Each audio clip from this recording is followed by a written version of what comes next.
Éphésiens 6:10. Enfin, fortifiez-vous dans le Seigneur et dans la puissance de sa force. Revêtez-vous de l'armure complète de Dieu afin que vous puissiez tenir ferme contre les ruses du diable, ainsi que ses divers stratagèmes. Car, en effet, notre lutte n'est pas contre la chair et le sang, mais contre les dominations, contre les autorités, contre les puissances de ce monde de ténèbres, contre les esprits mauvais dans les lieux célestes.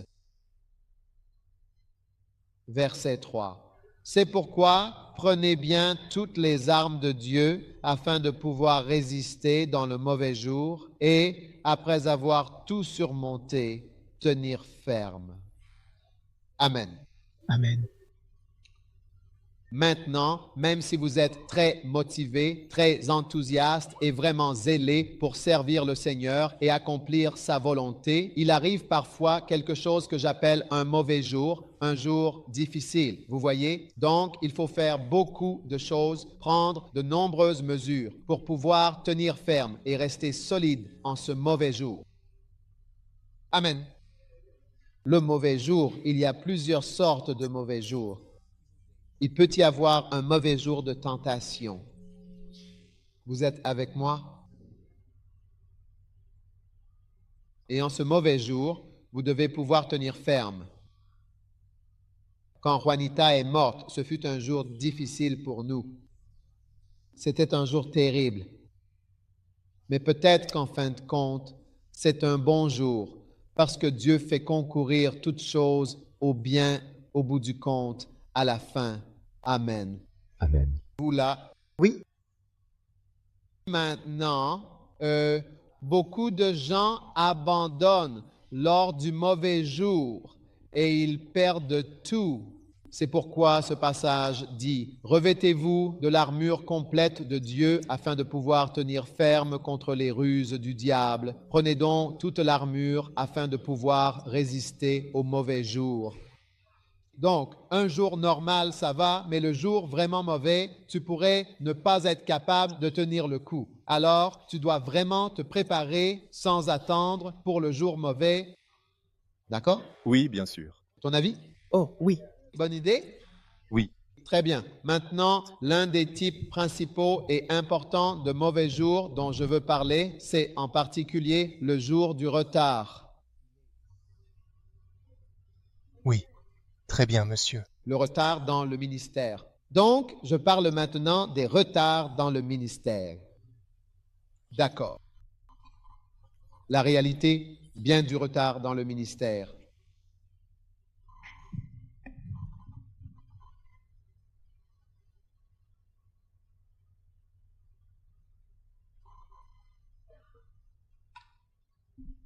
Dans Matthieu 25, nous verrons l'importance de se préparer avec soin et vigilance à l'heure du mal, afin d'être prêt lorsque le moment viendra. Amen.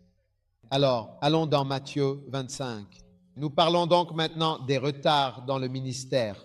Alors, le royaume des cieux sera semblable à 10 vierges qui prirent leurs lampes et allèrent à la rencontre de l'époux. 5 étaient sages, 5 étaient prudentes. Mais quand les folles prirent leurs lampes, elles n'emportèrent pas d'huile. Les prudentes prirent de l'huile dans des flacons avec leurs lampes. Comme l'époux tardait, elles s'assoupirent toutes et s'endormirent. Au milieu de la nuit, il se fit un cri, « Voici l'époux, sortez à sa rencontre. » Alors toutes ces vierges se levèrent et préparèrent leurs lampes, et les folles dirent aux prudentes, « Donnez-nous de votre huile, car nos lampes s'éteignent. » Mais les prudentes répondirent, « Non, il n'y en aura pas assez pour nous et pour vous.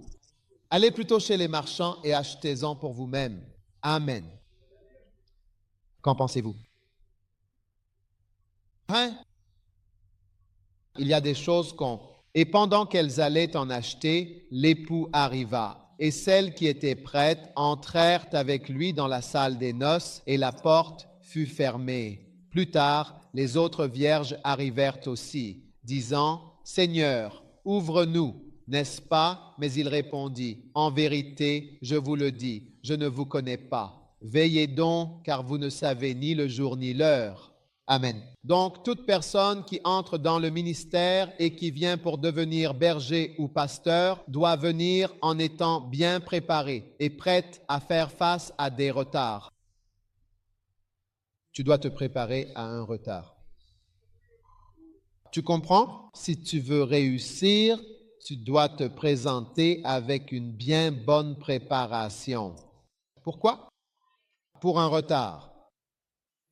Tu vois? Quand tu construis, quand tu es inexpérimenté, c'est là que tu utilises. Quand le constructeur dit « on aura fini en février, ce sera prêt à cette date », alors tu n'as pas d'expérience.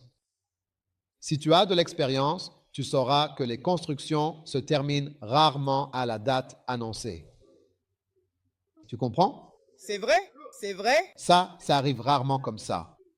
C'est vrai? Oh, oui. C'est vrai aussi en Amérique? Oui. Ouais. L'église continue. Ils finissent rarement à l'heure. Donc, quelqu'un me demandait quand nous allons dédier le cri. J'ai dit, oh, quand je verrai de mes propres yeux que c'est terminé, alors je dirai que nous pouvons dédier et je donnerai une date. Mais tant que je ne le vois pas, je sais par expérience que ces choses comportent tellement de retard intrinsèque. Et c'est ainsi que fonctionne le ministère. Tu dois venir avec l'esprit prêt à devenir un berger, prêt à devenir un pasteur, mais en gardant à l'esprit que les choses vont être retardées. C'est tout. C'est tout ce que j'essaye de dire. C'est la bonne façon. Oui. Tu comprends? Oui. Et il va y avoir un long délai ou peut-être un grand retard entre le moment où tu crois ou ce que tu penses essayer de faire et le moment où tu penses que ce qui doit arriver arrivera. Maintenant, il y avait 10 vierges. 5 d'entre elles sont venues avec une mentalité de retard, pensant qu'il pourrait y avoir un retard. Il pourrait y avoir un retard et 5 d'entre elles sont venues pensant que tout allait exactement se passer comme prévu. C'est ça.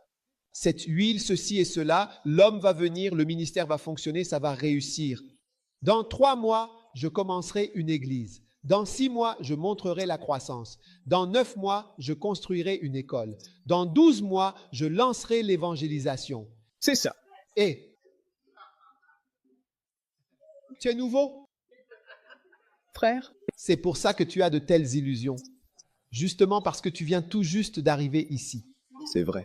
C'est vrai. Un gars m'a dit, il a quitté notre église et il est allé un peu plus loin pour en fonder une. Et il a dit, je vais te montrer la croissance d'une église en 6 mois. Je veux dire, ce sont ses propres mots. Je vais te montrer la croissance d'une église en 6 mois. Parce que, tu vois, quand il m'assistait et m'aidait à travailler avec moi, il n'était pas pleinement conscient de ce que cela implique d'être dans le ministère. Donc, il était complètement dans l'illusion. Cela fait plus de 10 ans qu'il a promis la croissance de l'Église en 6 mois.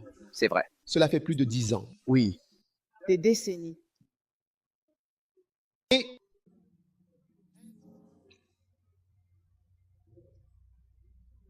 la croissance de l'Église qu'il devait démontrer est toujours quelque chose dont j'attends d'apprendre. Tu comprends? Alors ne pense pas que les choses vont marcher aussi vite. Tout ce que je dis est vrai, mais tu dois emporter une lampe supplémentaire. C'est bien dans cette version. Il est dit, mais les prudents emportèrent de l'huile dans des fioles avec leurs lampes.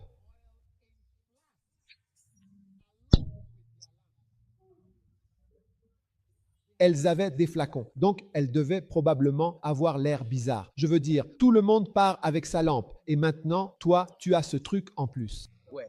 Que tu portes un genre d'ajustement étrange que tu t'es imposé. Parce que tu as l'esprit parfois que tout ne va pas forcément arriver à l'heure.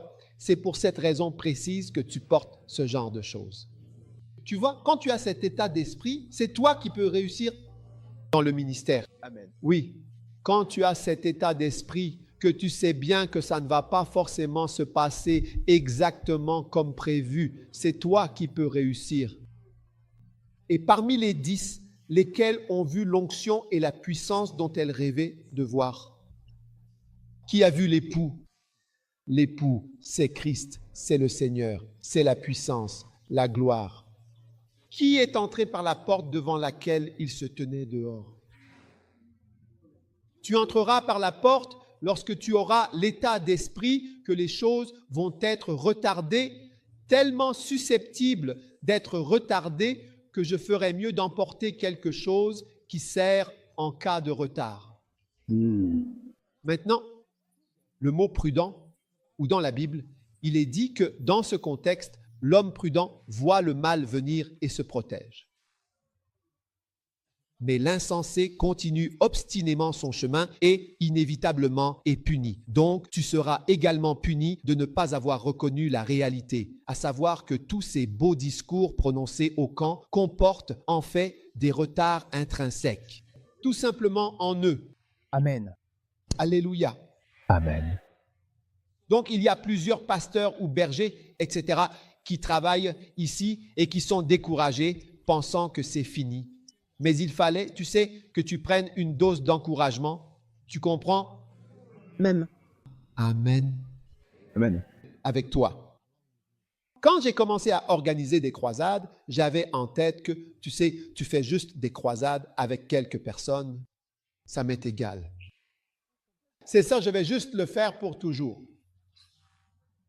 Quand j'ai commencé l'Église, j'avais en tête que je le ferais, que ça marche ou pas. Je le ferai, même quand ça ne marche pas, je continuerai. Alors, quand vous avez cet état d'esprit, rien ne peut vous faire dévier de votre chemin. Amen. Cause ou type de retard. Je vais parler des types de retard. Numéro 1, un retard dans l'accomplissement de la promesse de Dieu. Peut-être que Dieu vous a parlé et vous a dit, je t'ai donné, mon fils et ma fille, un grand ministère. Mais la promesse vous ne semblez pas avoir un grand ministère. Il semble que vous n'ayez pas de ministère. Combien parmi vous sentent que Dieu vous a déjà parlé dans votre cœur? Levez la main. S'il l'a fait, c'est vrai. C'est vrai. Préparez-vous vous-même un peu. En 1988, j'étais à Suhum. J'étais à Suhum, une ville au Ghana, et je priais à genoux et je me suis endormi. J'avais emprunté un petit magnétophone auto-réverse à mon femme, ma bien-aimée, et il fonctionnait en auto-réverse. Il jouait dans un sens puis dans l'autre. Et je l'ai posé, puis je me suis endormi à genoux et je me suis réveillé. Et au milieu de la nuit, alors que j'étais encore à genoux, quelque chose a surgi. C'était Kenneth Hagin qui prêchait. Quelque chose a sauté de la cassette. Et j'ai senti que cela entrait en moi ici. Et quand c'est entré, j'ai entendu une voix. Et la voix a dit, juste au moment où cette chose est entrée en moi, une voix dans la pièce. A dit, à partir d'aujourd'hui, tu peux enseigner. Et j'étais là, qu'est-ce que c'est? Puis une autre voix a continué, et je vais te le prouver.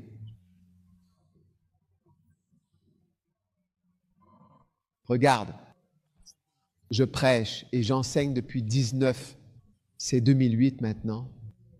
Ça fait 20 ans.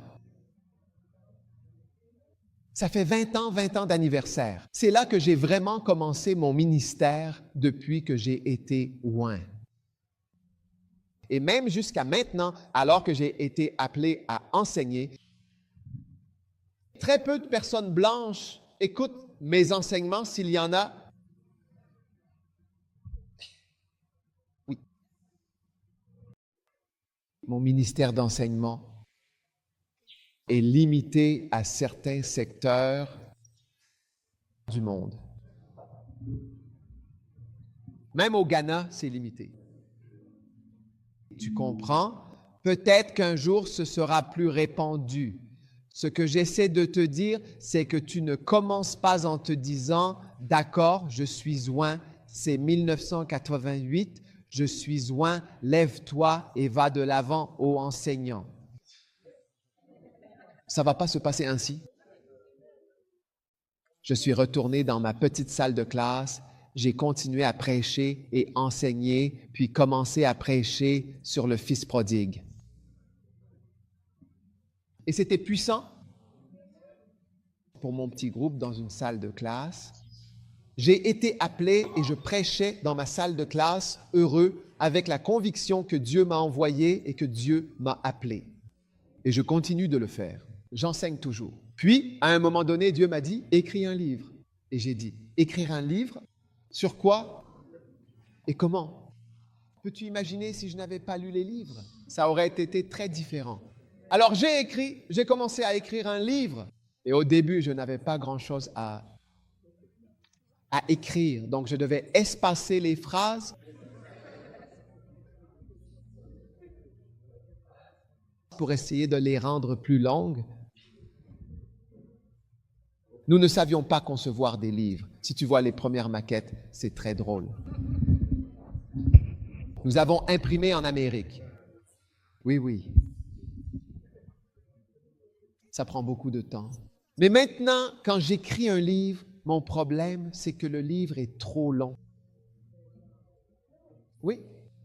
Donc, certains des livres que tu vois, en réalité, ce sont deux livres que j'essaie de séparer, car je n'aime pas écrire un gros livre trop grand, parce qu'après 150 pages, le nombre de personnes qui achètent un livre chute comme ça. Tu vois? Comme ça, et puis ça continue.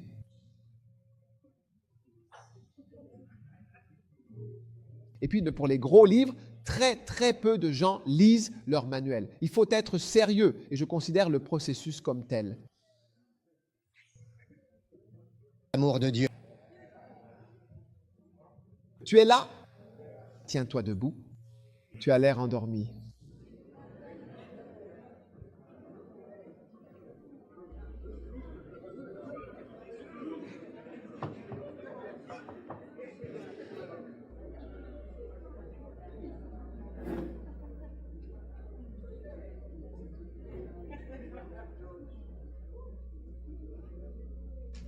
Amen.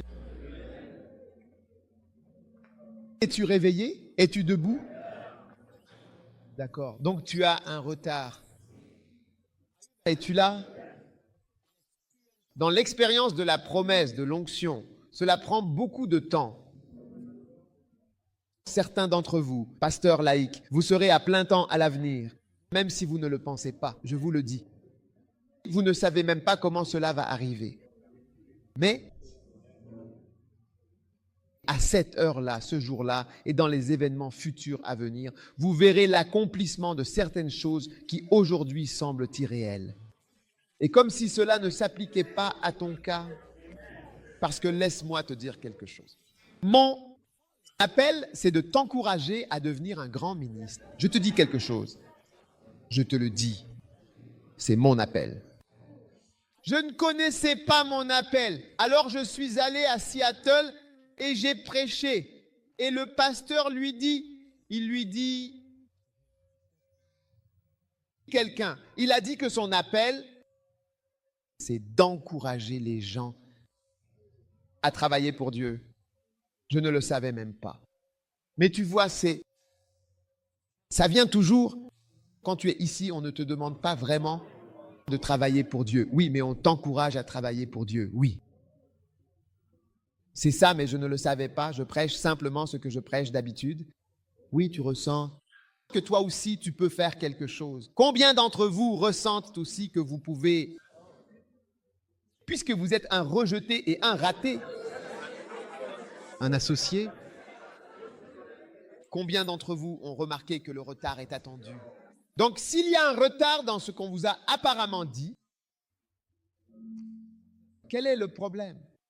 Nous faisons tous l'expérience de retard dans certaines choses. Alléluia. Amen. Je crois que je vais voir des morts ressuscités. J'en ai vu un. Ceux pour qui j'ai essayé, j'en ai essayé 2. Et il y en a un qui a marché, 2 n'ont pas marché. Donc c'est 2-1, mais je prévois d'en marquer 22.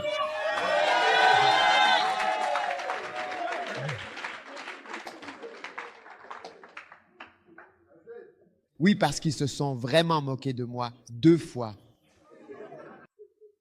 Et j'ai levé la main en signe de victoire 1 fois, donc je dois voir un match nul. Et puis 3-2, 4-2, 5-2. Donc je le verrai par la grâce de Dieu.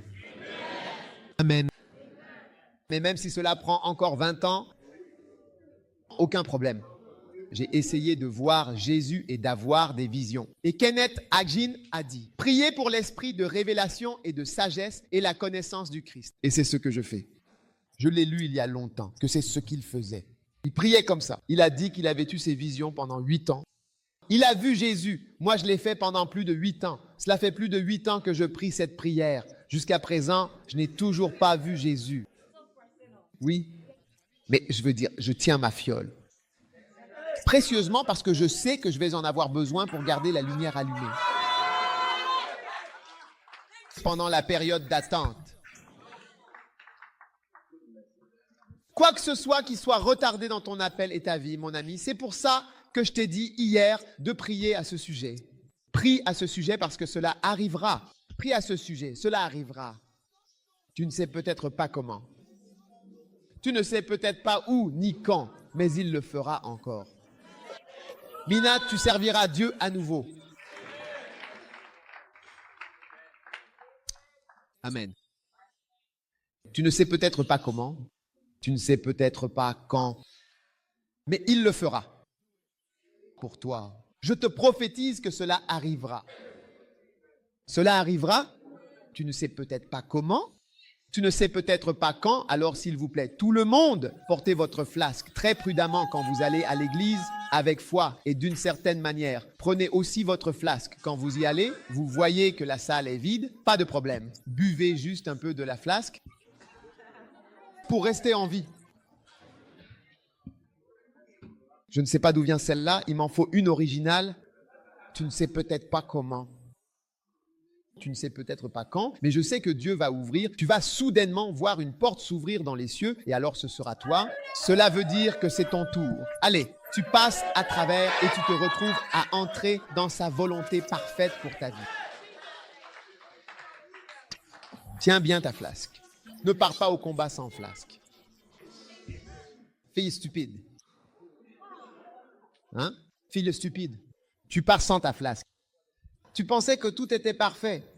Tu n'as pas, regarde, les mariages. Quand il y a un mariage à 13h à Accra, je n'y vais pas à 13h. Ils ne seront pas là. À ce stade, tu sais quelles choses prennent du retard.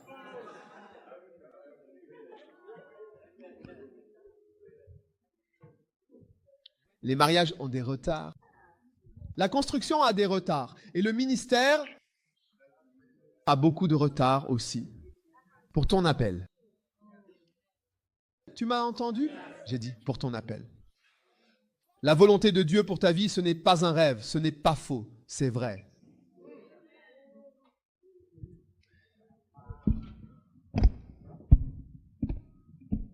Tu sais, parfois je vois certaines des personnes dans le ministère aujourd'hui qui n'auraient pas dû y être. Dieu t'a simplement choisi. Alors prie, Dieu te choisira. Dieu t'élèvera. J'aime bien le docteur. Allez, il travaille avec moi maintenant. Je suis même surpris qu'il soit avec moi. Oui. Oui. Incroyable. Alors Dieu est vraiment, vraiment, vraiment, vraiment merveilleux. Et je sais que Dieu va te donner le désir de ton cœur de le servir. Combien veulent le servir? Combien veulent s'attacher à lui? Je vois un bébé tenant le sein de sa mère et tétant. C'est aussi proche que tu dois vouloir être de Jésus. Accroche-toi simplement à lui et reçois tout ce qui vient. Tu accompliras sûrement cette vision. Tu vivras certainement jusqu'à voir cette vision s'accomplir. La proximité que tu désires avec celui qui t'a appelé sera réalisée. Tu te tiendras en sa présence et dans sa cour, le servira, sera assuré. Tu ne serviras pas Pharaon. Pharaon ne te dominera pas pour toujours. Car une puissance plus grande sera élevée pour briser le joug sur ta vie et pour te libérer. Tu sortiras de l'esclavage en criant et en te réjouissant. Tu sortiras de toutes les chaînes qui te retiennent et t'empêchent d'avancer. Tu lèveras la main dans la gloire et tu diras que le Seigneur m'a libéré. J'étais en Égypte et il est venu là-bas. Il a envoyé un libérateur. Il a envoyé son serviteur. Il a envoyé sa parole et m'a libéré.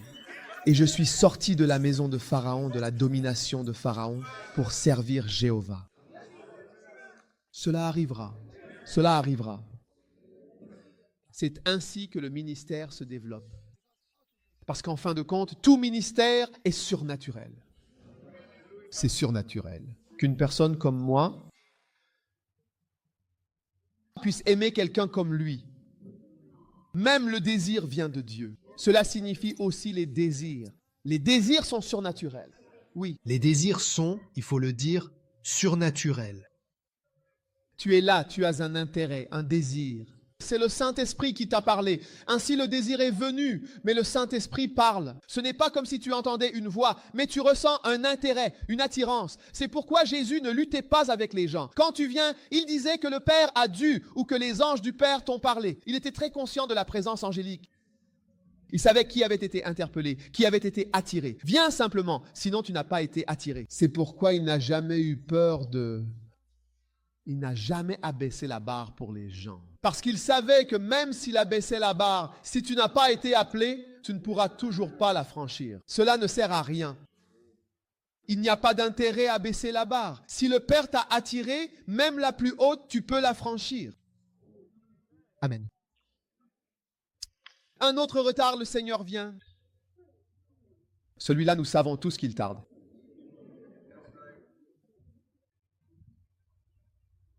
Soyez donc patients jusqu'à la venue du Seigneur. Amen.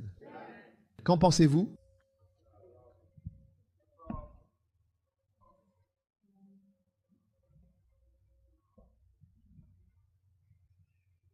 Puis les retards pour se marier.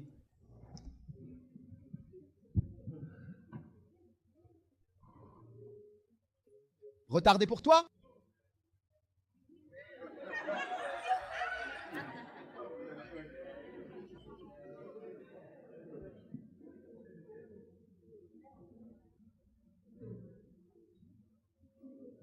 Miséricorde, et un autre retard, c'est retard dans la promotion.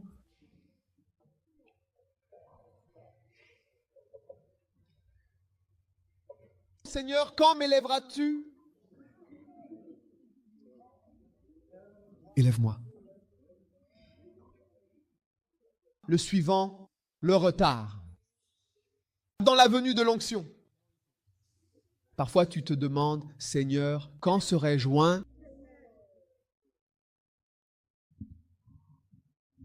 Quand serai-je oint? J'ai écouté 1 million de cassettes et je n'ai pas reçu l'onction. Quand serai-je oint? On a imposé les mains sur moi. 1 million de fois. On a versé de l'huile sur moi. J'ai bu l'huile. Mes chemises sont tachées. Ô Seigneur, j'ai reçu le mouchoir. Quand serai-je oint? J'ai prié, beaucoup prié et encore prié pendant des heures, toute la nuit, toute la journée. Quand serai-je oint? Avec des jeûnes, campagne de racines. Seigneur, j'ai jeûné. Je ne suis plus que peau et os. Où est ton onction pour moi? Où sont les miracles? Où sont les guérisons, Seigneur? J'ai pris tellement de comprimés, Seigneur. Où est ta puissance de guérison? Où est ta grâce? Où est l'onction?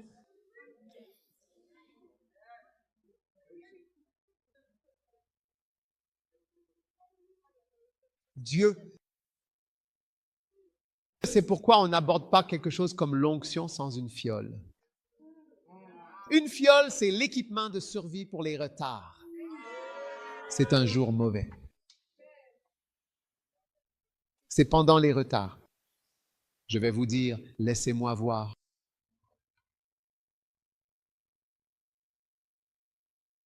Que se passe-t-il pendant un retard?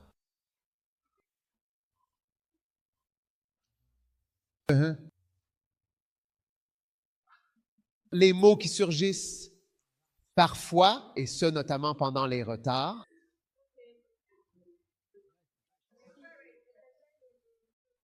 combien veulent connaître les mots qui surgissent pendant les périodes de retard, mais j'y viens.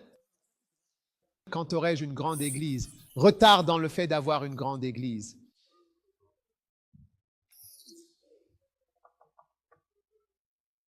Tu vois l'église de John Austin et tu dis, Seigneur, quand est-ce que ce sera mon église? C'est mon église, Seigneur. Dis la vérité, mon église est-elle une église? Seigneur, dis la vérité, est-ce que mon église est une église? Groupe cellulaire? Ou réunion de prière? Fraternité? Retarder le fait de devenir riche?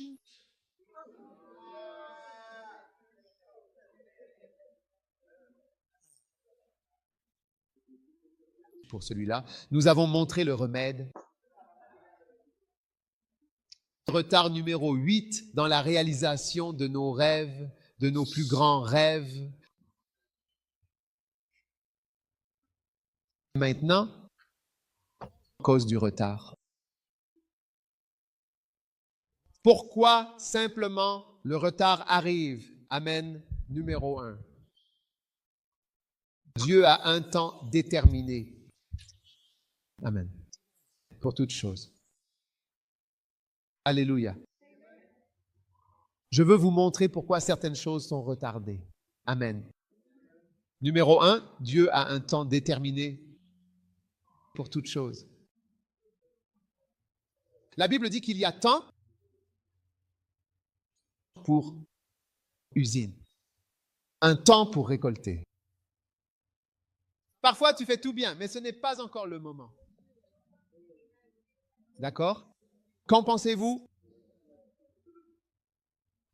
Combien croient que Dieu va vous donner votre rêve pour le ministère? Amen. Au bon moment. Voulez-vous vous asseoir?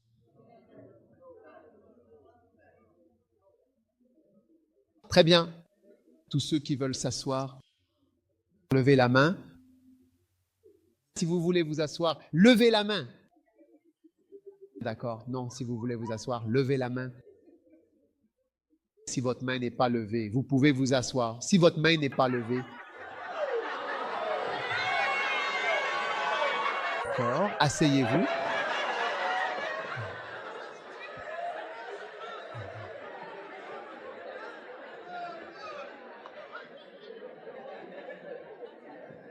Très bien. Nous allons maintenant lire ensemble le psaume 13, verset 1. Jusqu'à quand m'oublieras-tu, Éternel? Pour toujours? Pour toujours? Jusqu'à quand cacheras-tu ta face loin de moi? Je suis las de pleurer. Psaume 69, verset 3. Ma gorge est desséchée. Mes yeux se consument dans l'attente de mon Dieu. Psaume 119, verset 82. Mes yeux se consument dans l'attente de ta parole, disant, quand me consoleras-tu? Quand me consoleras-tu? Miséricorde. Il y a un temps, ta prière concernant le délai est une prière courante. Le psalmiste l'a vécu. Deuxièmement,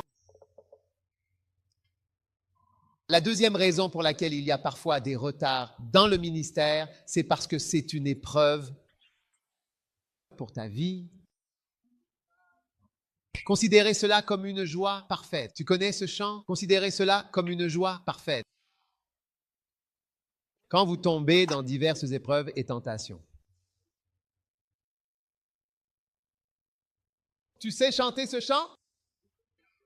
Tu sais comment considérer cela comme une joie parfaite? Non, je ne peux pas le chanter. Je ne suis pas chanteur, mais prédicateur. Producteur, pas chanteur.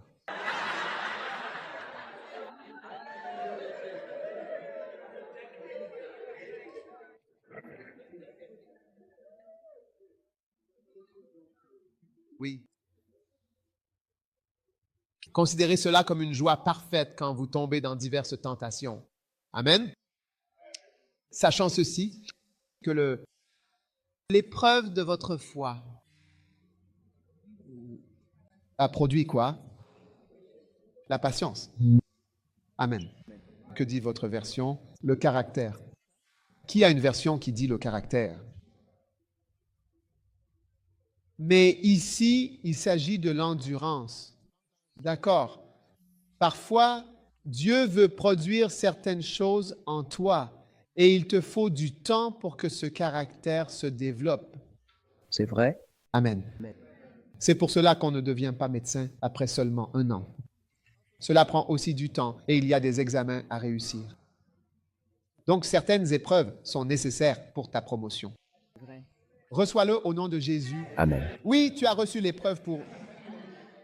Maintenant, numéro 2, numéro 3, oui, numéro 3. Pour t'assurer que tu réussis, que tu passes bien le test du proton. D'accord? C'est pour que tu sois sûr de réussir ce test. Tu comprends? Lève-toi.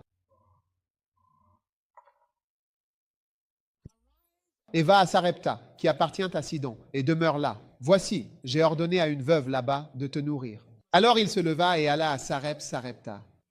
Et lorsqu'il arriva à la porte de la ville, voici, une femme veuve était là, ramassant du bois. Il l'appela et lui dit, « Apporte-moi, je te prie, un peu d'eau dans un vase, afin que je boive. » Et comme elle allait en chercher, il l'appela et lui dit, « Apporte-moi, je te prie, un morceau de pain dans ta main, comme le Seigneur ton Dieu te le donne. » Elle répondit, « Je n'ai qu'un gâteau de la main.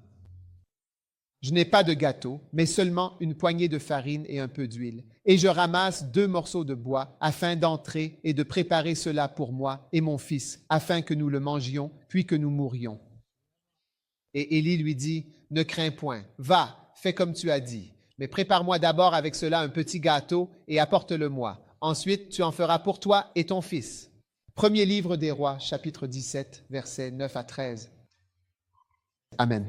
Amen. Vous êtes là? Qu'en pensez-vous? C'est le test du proton. Bien souvent, nous n'avons malheureusement pas réussi le test du proton qui consiste, rappelons-le, à mettre la toute première chose en tout premier. Vous comprenez? Et Dieu veut souvent nous tester, parfois de différentes manières, pour voir si désormais nous l'avons mis en premier. Oui. Vous voyez? Il faut d'abord donner à Dieu. Ensuite, vous recevez. On ne reçoit pas simplement parce que Dieu a des choses à donner. On ne reçoit pas simplement des choses parce que Dieu a des choses à donner. C'est vrai. Avant que le don ne vienne à vous, il doit d'abord, en quelque sorte, voir que vous donnez en premier. Et parfois, tout ce qu'il attend, c'est de voir que vous l'avez mis en premier. Cherchez d'abord, avant toute chose, le royaume des cieux. C'est un test. Alors toutes ces choses vous seront données en plus. D'accord? Oui, alors. Tu comprends? Donc parfois, les choses ne te sont pas ajoutées parce que tu ne l'as pas cherché en premier. Tu l'as cherché, mais il n'est pas le premier.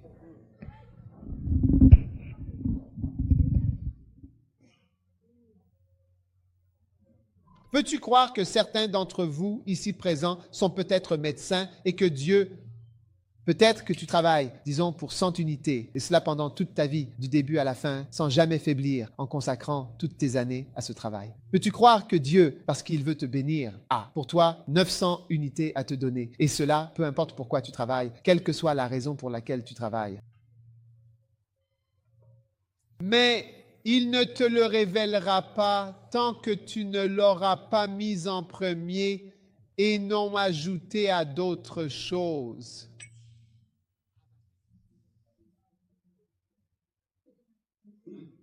Mais tu ne le verras pas tant qu'il n'est pas le premier. Oui. Il ne sera jamais le premier tant que tu n'admettras pas qu'il ne l'est pas. C'est vrai. Parce que la plupart d'entre vous n'admettront pas que Dieu n'est pas le premier. Qu'en penses-tu? Non. Et si je te demandais, Jilly, qu'est-ce qui est en premier dans ta vie? Dieu, ton travail, ta femme, tes enfants, le ministère. Qu'est-ce qui est en premier dans ta vie? Pas en premier dans ta vie. J'essaie de comprendre le premier. Ce qui est en fait, eh bien, en tout premier. Là. Je pense que c'est peut-être mon travail. Oui, donc c'est très utile pour toi. Quand tu dis que ton travail est ton aide, alors tu dis « Aide-moi Seigneur ». J'ai dit « Je crois viens au secours de mon incrédulité ». Tu ne l'as pas dit, mais je le sais. Alors prie immédiatement à ce sujet. Mais quand tu dis « C'est ça », qu'est-ce qui est en premier dans ta vie? Je ne sais pas, pour être honnête. Tu ne sais pas ce qui est en premier dans ta vie? Je ne sais pas. Qu'est-ce en premier dans ta vie? C'est le ministère. Le ministère est en premier. Oui? D'accord. Oui, ajoute. Je pense que j'ai dit que c'est mon travail parce que j'ai l'impression que ça me contrôle plus que tout le reste. Ça détermine ce que je fais quand je me réveille plus que toute autre chose. Oui. Et pourquoi? Où es-tu? Où habites-tu? Dans le sud du New Jersey. Jersey? Tu es allé là-bas à cause du ministère? En fait, oui. Oh, tu es allé à Jersey à cause de ça. Donc, c'est une bonne décision. Amérique. Tu es venu en Amérique à cause du ministère? Non. Donc, en Amérique, où tu es venu pour d'autres raisons, Dieu a pu te déplacer un peu vers, depuis l'endroit d'origine, n'est-ce pas? Donc, c'est bien, effectivement. Oui. Tu comprends? Alors maintenant, est-ce qu'il peut te faire quitter l'Amérique? Oui. Ah ah! Peut-il t'emmener dehors? Oui. Waouh! Probablement pas. Ce qui est plus élevé que Dieu te dira quoi faire. Dieu dira, va, dis, travaille avec, dis, où vas-tu? Nous devrions y être. Où vas-tu? Donc parfois, un certain niveau du flux de Dieu vers toi attend ce changement. Une fois que cela a été réajusté, ceci est premier et cela est second. Alors toute chose, tu vois, cherchez d'abord le royaume et toutes ces choses vous seront données en plus. C'est sur le point de se produire maintenant. Donc tu vois que ce verset peut s'accomplir, mais il faut d'abord un test particulier. Le mot, c'est d'abord proton. Ensuite, toutes les autres choses peuvent être ajoutées. Donc ce que j'essaye de dire, c'est que parfois, Dieu attend, cela provoque un retard jusqu'à ce que tu puisses réorganiser les choses et les réajuster. Parce que tu vois, je suis aussi médecin. En fait, j'ai en réalité un hôpital, un grand hôpital avec des unités spécialisées. C'est l'une des épouses de mes médecins, le docteur Agou est le directeur de l'hôpital. Je veux dire, la médecine que j'ai quittée, et finalement, je l'ai retrouvée. Et ensuite, j'emploie des médecins. Vous ne comprenez pas le message que je transmets. Et ce que j'ai laissé, je l'ai. Donc, j'ai toujours la médecine. Tu comprends? Et beaucoup d'autres choses. C'est incroyable. Donc, quand il me demandait d'y renoncer, en réalité, il ne me l'enlevait pas et je peux y aller si je veux, quand j'en ai envie. Si je n'en ai pas envie, je n'y vais pas. Si je n'en ai pas envie, quelqu'un d'autre devrait le faire pour moi et Donc, tu sais, parfois, il y a quelque chose de formidable, c'est que le jour où tout s'est réorganisé, alors les choses commencent à arriver après cela. C'est toujours comme ça. Ron Kenoly est un bon exemple. Si vous avez déjà lu son témoignage, il chantait, je crois, de la musique non chrétienne aussi, où il devait chanter pour le monde séculier, comme on dit. Et je me souviens avoir lu son histoire où il disait qu'un jour, il est arrivé à un point où il a décidé qu'il ne chanterait plus jamais de musique séculière, même s'il devait nettoyer les toilettes de l'église. Et je crois qu'il nettoyait effectivement les toilettes de l'église ou quelque chose comme ça. Il a dit qu'il ne chanterait plus que pour Dieu. Après cela, ils l'ont élevé et tout le reste a suivi.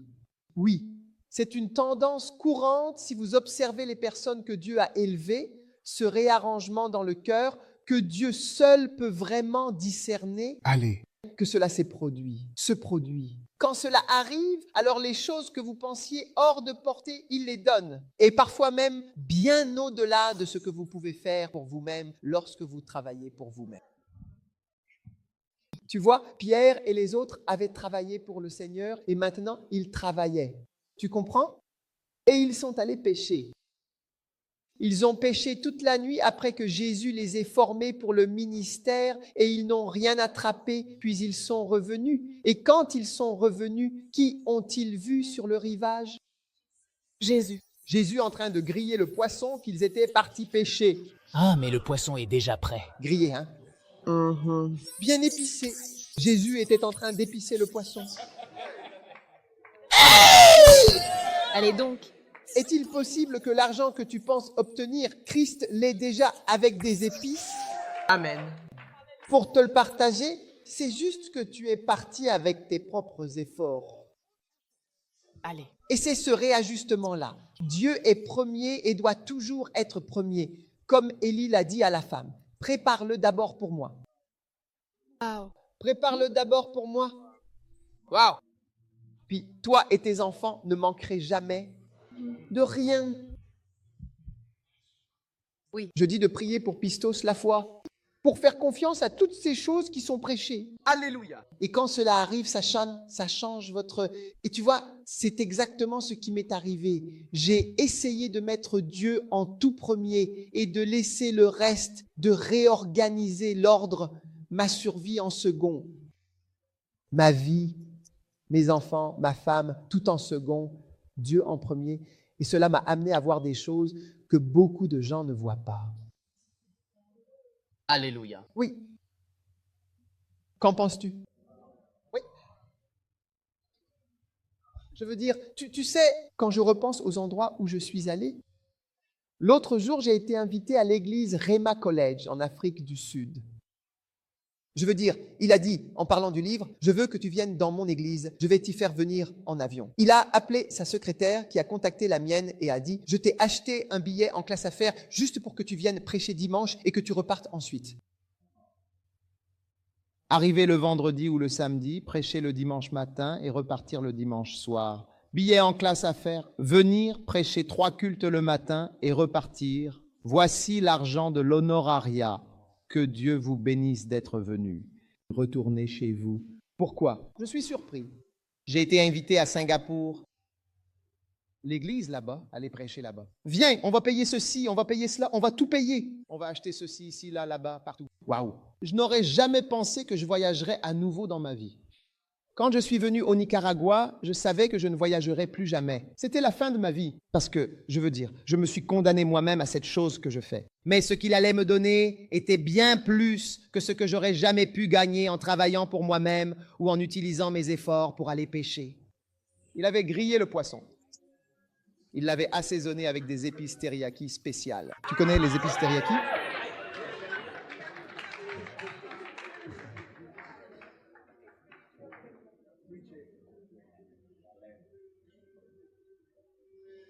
Et ce que tu penses avoir perdu, tu le récupères entièrement. Hein? Mais il faut se réajuster. C'est ça qui cause beaucoup de retard. Certains d'entre vous vont se réajuster quand vous aurez la cinquantaine. Ouais.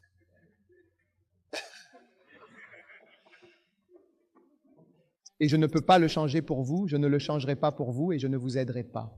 Ce que je ferai, c'est que je vous prêcherai. Puis, je vais te montrer Accra.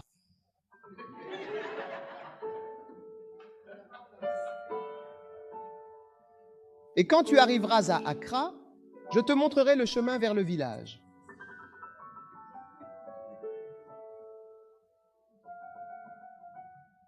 Qu'en penses-tu? Je ne vais pas le changer pour toi. Le prix du pouvoir spirituel est toujours le même. Je ne veux pas aller au village. Hein? Tu ne veux pas y aller? Tu as peur? Tu crains Dieu?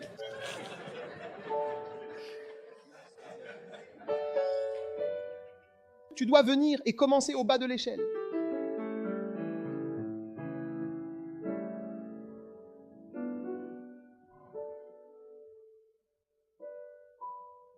Tu ne penses pas?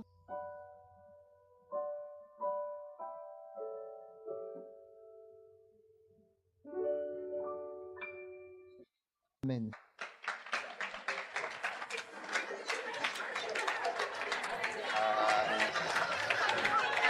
Amen. D'accord, d'accord, d'accord. Eh bien, vous savez, c'est ce qu'on appelle en fait une petite pause musicale. Alors voilà.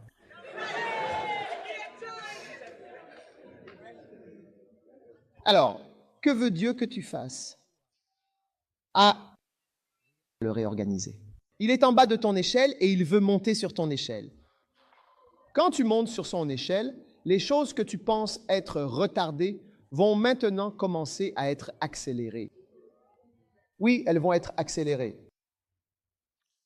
La prochaine chose, c'est de s'assurer que tu as terminé. Une préparation approfondie dont tu as besoin pour la bénédiction et la promesse qui arrive. C'est pourquoi les retards, d'accord? Le retard arrive pour s'assurer ici même, de cette façon, où est le gars et le retard vient à propos. Les retards arrivent pour s'assurer que tu as terminé. Écris-le comme ça. Les retards arrivent pour s'assurer que tu as bien terminé la préparation approfondie, complète et nécessaire dont tu as vraiment besoin pour la bénédiction. Et je vois une bénédiction arriver, mais tu dois absolument bien te préparer. Alléluia. Maintenant, dans 2 Rois chapitre 4, versets 1, 2 et 3, la Bible dit: « Or, une femme d'entre les femmes des fils des prophètes cria à Élisée en disant: « Ton serviteur, mon mari, est mort. Tu sais que ton serviteur craignait l'Éternel, et le créancier est venu pour prendre mes 2 fils et en faire ses esclaves. » Et Élisée lui dit: « Que puis-je faire pour toi? Dis-moi, qu'as-tu à la maison? » Et elle répondit: « Ta servante n'a vraiment rien du tout à la maison, si ce n'est un pot d'huile. » Alors il dit: « Va demander des vases chez tous tes voisins, à l'extérieur. » Des vases vides, il faut le dire, n'en demande pas peu. Autrement dit, prépare-toi. Prépare-toi. Prépare-toi, l'huile arrive, la bénédiction arrive, elle arrive. Lorsque tu atteindras de tels niveaux de puissance et de richesse, des niveaux d'onction que tu devrais avoir terminé la préparation approfondie dont tu as besoin. Oui. Pour la contenir et la porter. Et parfois, tu n'es tout simplement pas prêt pour ça. T.D. Jakes a prêché un message intitulé « Peux-tu supporter d'être béni ?» La plupart d'entre nous ne peuvent pas supporter d'être bénis. Dès qu'un certain niveau de bénédiction arrive, tu t'effondres. Une fois, j'étais avec Ray McCauley, un pasteur en Afrique du Sud qui dirige la plus grande église là-bas. Il m'a dit que je crois que le directeur général d'Anglo-Gold Ashanti ou d'une grande société aurifère, je ne sais pas laquelle, mais l'une de ces énormes mines d'or, il a dit, est membre de son église. Et il m'a dit, il vient à Accra parce que je crois qu'il possède Ashanti Goldfields. Il a dit lui avoir dit qu'il voulait qu'il vienne dans ton église. Puis il a ajouté un commentaire, c'est un commentaire très important. Ce sont des millionnaires. On parle de millionnaires en dollars, de multimillionnaires en dollars. Et il a dit, il vient à l'église. Il a dit, ce n'est pas ce genre de riche qui ne vient pas à l'église le dimanche ou qui vient de temps en temps. C'est le genre, s'il est là un dimanche, il ira à l'église. C'est ce genre d'homme riche qu'il est. Il a dit, je veux que toi, que lui vienne à ton événement.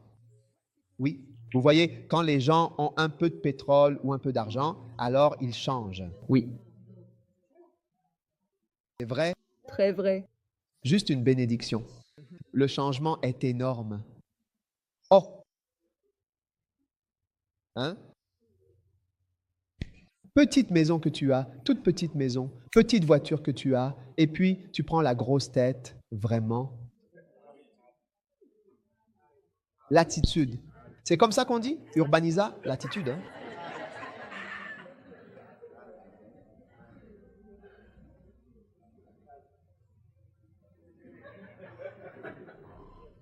Qu'en penses-tu?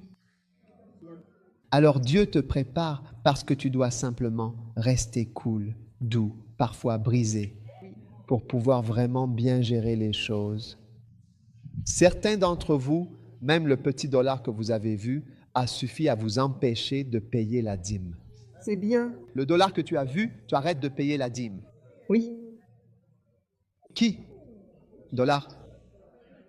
Qu'est-ce que c'est un dollar pour que maintenant tu ne paies plus la dîme? Et tu fais semblant de payer la dîme.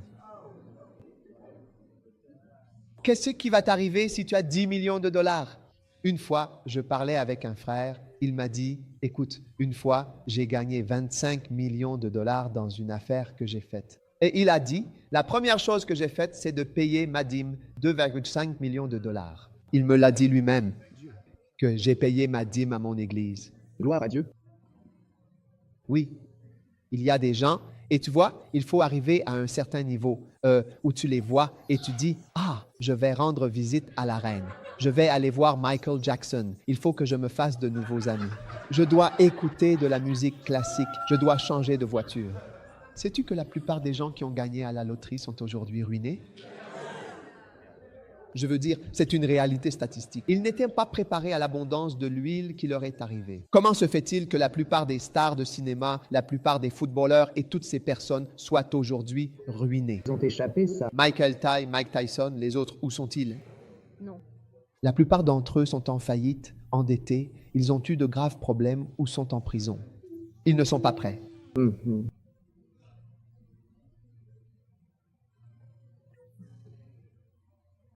Oui. Sais-tu combien d'argent nous gérons dans l'Église? Nous gérons pas mal d'argent. Si nous étions des voleurs, Amen. si nous avions volé pendant toutes ces années, ou encore et encore, nous avons vu passer de l'argent devant nos yeux, peux-tu imaginer ce que nous pourrions voler? Amen. C'est pourquoi, quand tu n'es tout simplement pas prêt à voir de l'argent, Dieu ne peut pas te le donner. C'est vrai. Tu dois arriver au point où Dieu peut te toucher. Tu vois, comme je l'ai dit, si je veux acheter une Mercedes-Benz, regarde, il me suffit de prendre mon téléphone et d'envoyer un message et j'aurai une Mercedes-Benz. Maintenant, nous, l'Église, peut avoir, je suis le fondateur de l'Église. Eh bien, vraiment. Vous n'êtes qu'une petite partie de l'Église. Si vous dites que vous ne paierez pas la dîme, cela n'affectera pas beaucoup le ministère. Oui, ça n'affectera pas le ministère. Il suffit de continuer sous un autre angle. Je veux dire, c'est bien plus grand qu'un petit groupe maintenant. Je peux envoyer un message à une section et dire « Apportez-moi une Benz bleue ». Envoyer un autre message « Apportez-moi une Benz rouge » et les deux seront là. Envoie ce message au pasteur Joël. Benz blanche. Avant que tu t'en rendes compte, on voit 3 Benz là-bas. J'utilise la blanche le dimanche, la rouge le samedi et la bleue en semaine. Oui, et... Qu'est-ce que c'est? Mais à quoi servent toutes ces choses? À quoi servent tout cela? Je me souviens d'un pasteur. Il avait un numéro de voiture, je crois que c'était un peu comme un Akazo, et un Castle 1, un Castle 2, un Castle 3, un Castle 4, un Castle 5, un Castle 6, un Castle 7, 7 voitures, toutes en mouvement. 1, 2, 3, 4, quand ils avancent en convoi, tous pareils, et... L'argent, c'est quoi? Alors tu vois, c'est ce genre de Dieu qui a simplement dit, regarde, va chercher tous les récipients, organise, prépare. Parfois, cela prend beaucoup de temps, juste à la fin de ta vie. C'est maintenant, tu es maintenant prêt à gérer l'argent. L'onction. Donc si tu avais une petite onction, et si tu pouvais ressusciter les morts. Tu sais, quand j'ai essayé de ressusciter les morts plus tôt, J'ai essayé de ressusciter les morts plus tôt dans ma vie. Ça n'a pas marché, mais j'étais assez en colère contre Dieu. Parce que je disais, enfin, regarde, je suis allé me ridiculiser. Je suis allé là-bas, à l'hôpital.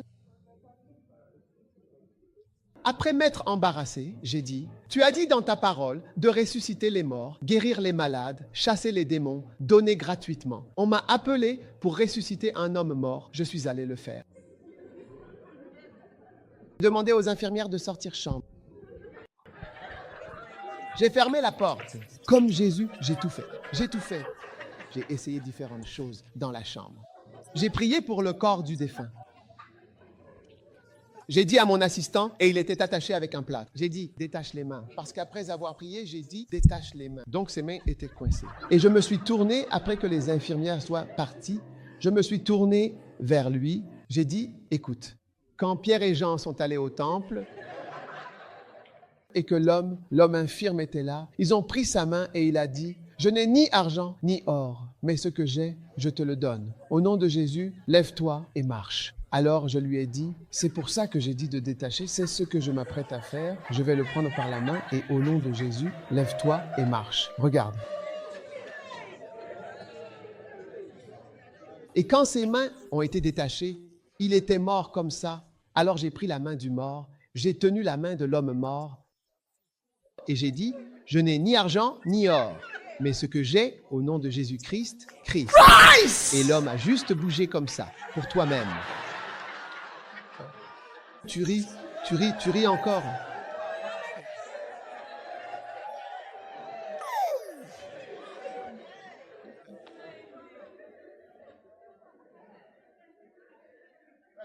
J'ai tout fait pour ressusciter cet homme. Et il ne se levait pas. À un moment donné, je ne savais plus comment sortir. Alors, pendant que nous étions dans la chambre, les infirmières ont commencé à frapper à la porte. Alors j'ai dit que c'était mon occasion de m'échapper d'ici. Alors j'ai dit, regardez, ces gens, des incroyants, viennent nous harceler. Allons-y, ils n'ont pas la foi. Ils n'ont pas la foi. Vraiment, ils n'y croient pas. Allons-y.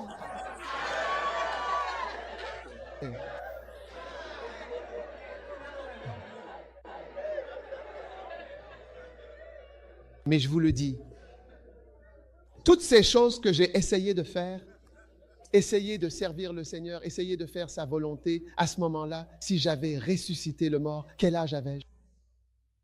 Et maintenant, tout le monde au Canada saura que quand un de vos proches meurt, il devrait m'appeler. Si un de vos proches meurt, il devrait m'appeler. Je viendrai à l'hôpital et je le ressusciterai. C'est ce que j'ai fait. Je pense que je n'aurais pas fini l'école. Je serais entré au ministère de résurrection des morts.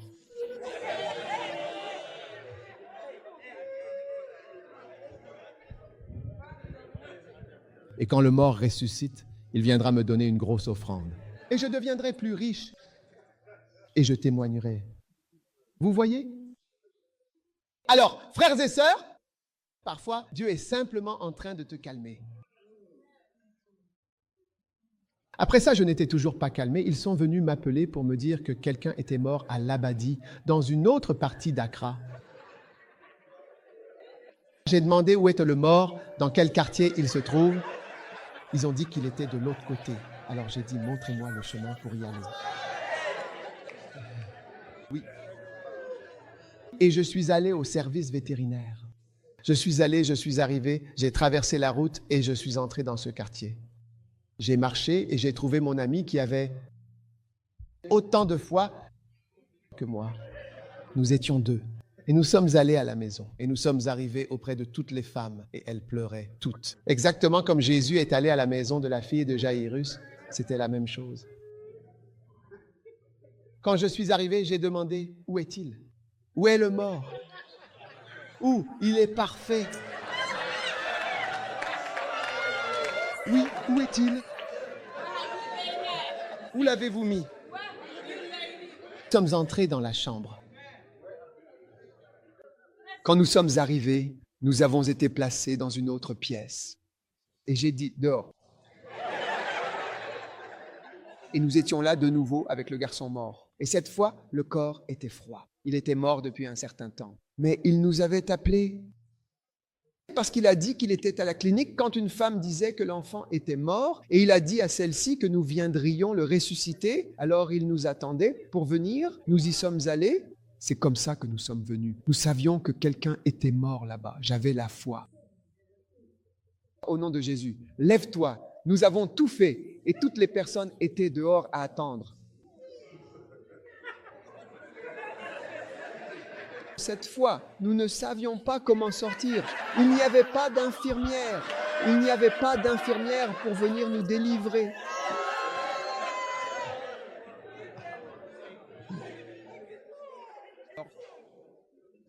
Les hommes de la maison sont venus et quand ils ont entendu que nous étions là, ils ont pris des machettes. Et qui est là. J'ai dit à mon ami, frère, il est temps de partir d'ici. Parce que les incroyants sont revenus. Ouais!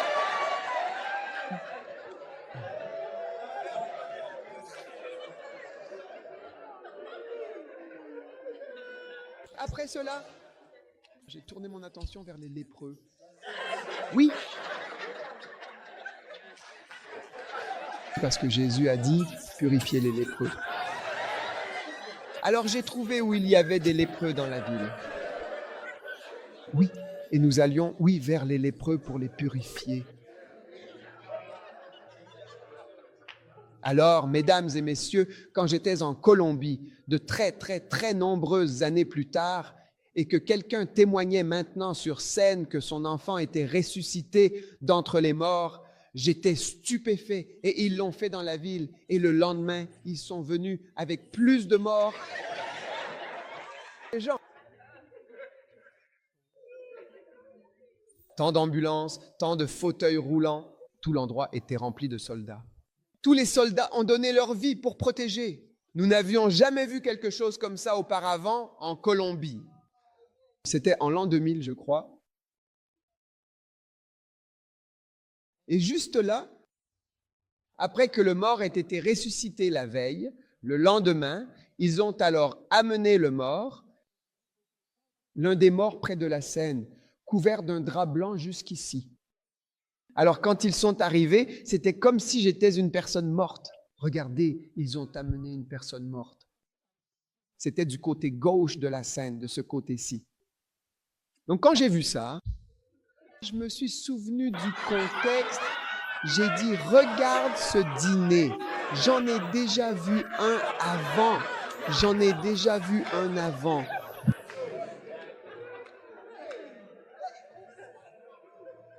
Alors tu sais ce que j'ai fait? J'ai juste levé la main machinalement. L'état était très rapide. D'accord? Laissez-le. Alors, laissez-le simplement. Moi? Je devrais descendre? Je devrais descendre. Est-ce que je dois descendre? Dois-je descendre maintenant? Je me demande vraiment si je devrais descendre. Je continue à me poser là. Je devrais aller suivre un policier colombien mort?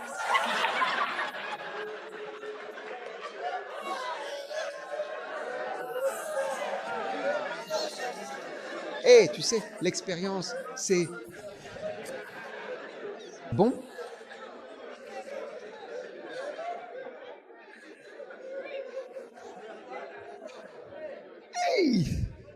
Comme toi, tu peux en quelque sorte, si tu veux, suivre un cadavre colombien.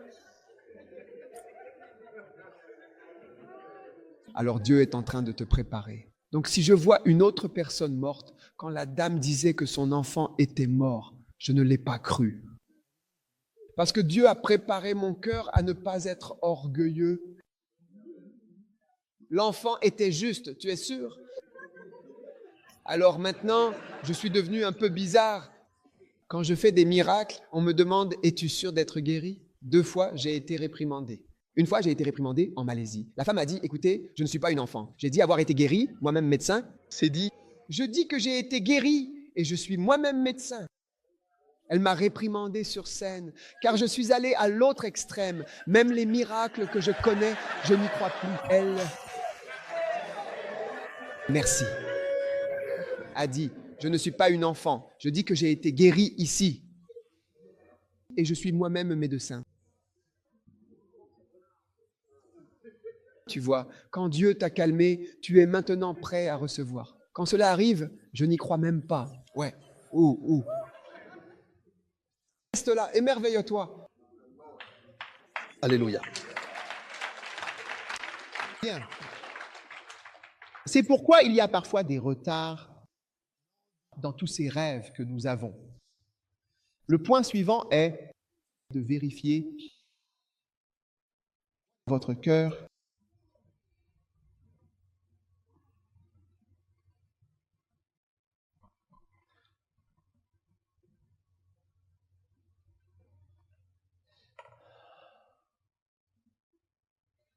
Et dans Matthieu 9, 20, lorsqu'il entrait dans la maison, les aveugles vinrent à lui et Jésus leur dit, « Croyez-vous que je sois capable de faire cela ?» Amen. Donc c'est pour vérifier si vous croyez vraiment. Parfois, il y a des retards. Et dans Matthieu 9, ces deux aveugles ont suivi Jésus depuis une autre partie de la ville et il ne leur a pas prêté attention jusqu'à ce qu'il arrive de l'autre côté. Puis il leur a demandé, « Croyez-vous que je peux faire cela ?» Et qu'ont-ils répondu? Qu'ont-ils répondu? Oui, Seigneur. Amen. Le point suivant, c'est de voir. Donc, le premier, c'est de voir ce qu'il y a dans votre cœur. Le suivant, c'est de voir ce que vous croyez. Ce qu'il y a dans ton cœur, d'accord? Et dans Deutéronome, chapitre 8, verset 2, la Bible dit, « Et tu te souviendras de tout le chemin par lequel l'Éternel, ton Dieu, t'a conduit pendant ces 40 années dans le désert afin de t'humilier pour t'éprouver. » Et quoi? Pour connaître ce qu'il y avait dans ton cœur. Si tu garderais ou non ces commandements. Amen. Beaucoup de choses servent à découvrir ce qu'il y a dans ton cœur, car parfois des événements révèlent ce qu'il contient. Cela révèle à quoi tu penses. Cela révèle qui tu es vraiment. Il suffit que la chose arrive. Oui, il suffit que ça arrive. Tu verras qui tu es.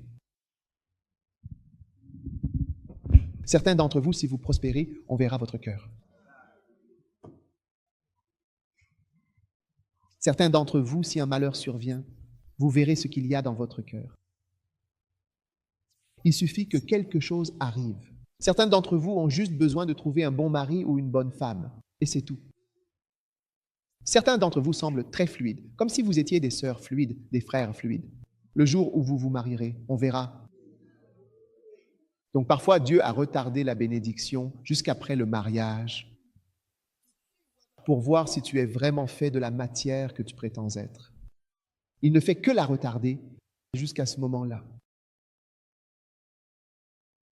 Prospérité, pauvreté, difficulté, crise. Le temps, juste le temps, pour faire ressortir les choses. Et tu seras surpris de voir comment tu deviens simplement à cause de ce qui s'est passé. Et cela montre vraiment ce qu'il y a dans le cœur des gens. Parfois, tu vois une belle fille. Quand tu fais l'expérience, tu vois une belle fille se marier. Et tu te dis, oh, ça c'est la paix. La paix, c'est se marier.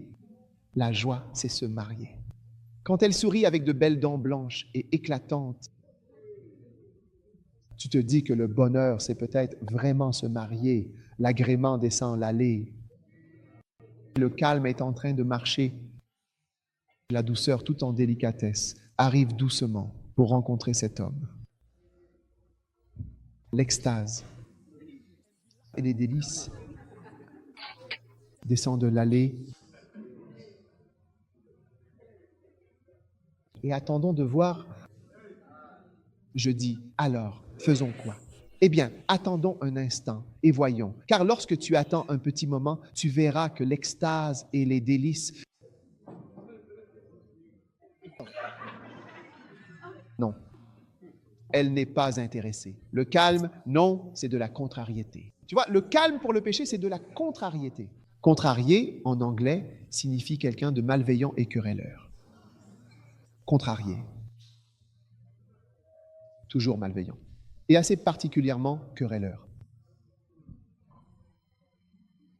Il suffit d'un peu de temps, révélera, il dit, tu te souviendras du chemin où l'Éternel, ton Dieu, t'a fait marcher ces 40 années.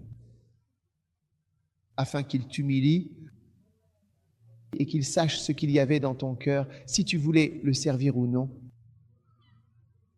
Un peu de temps. Amen, amen.